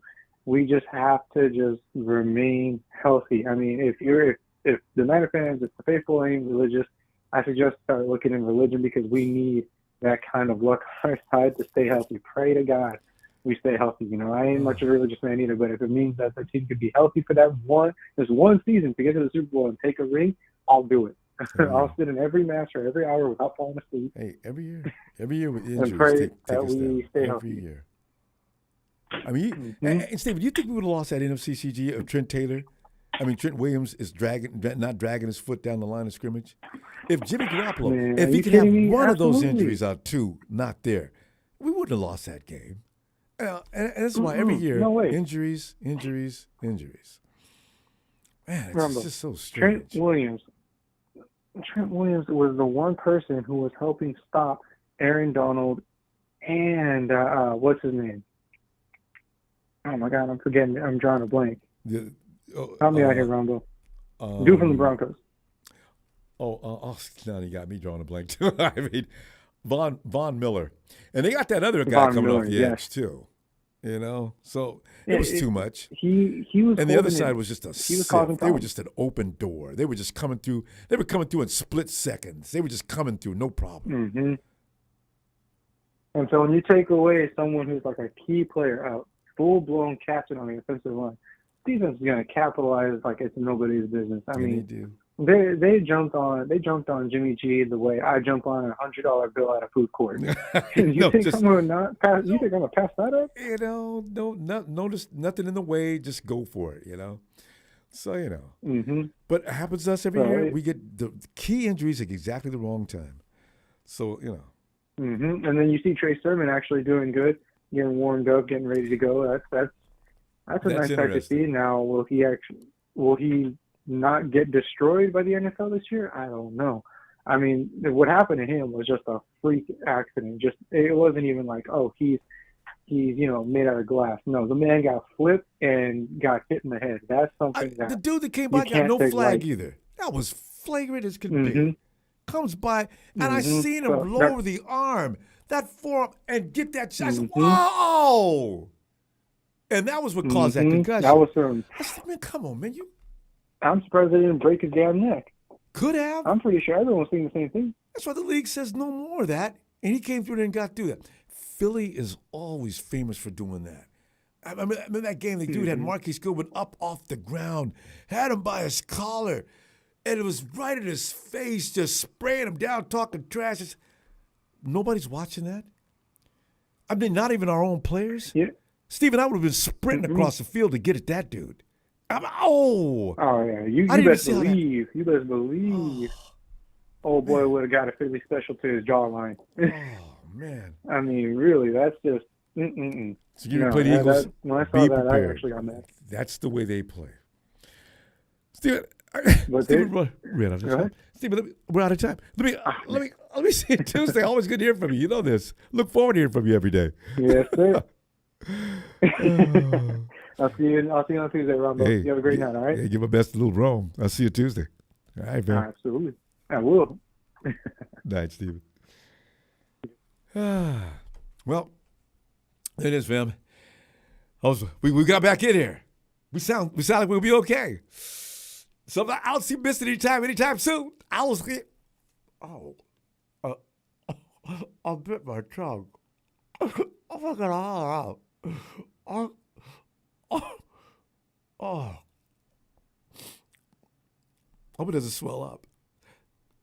I'm still eating anyway. Fam, I'll see you Tuesday, all right? Have a great night. Deebo's back. Oh.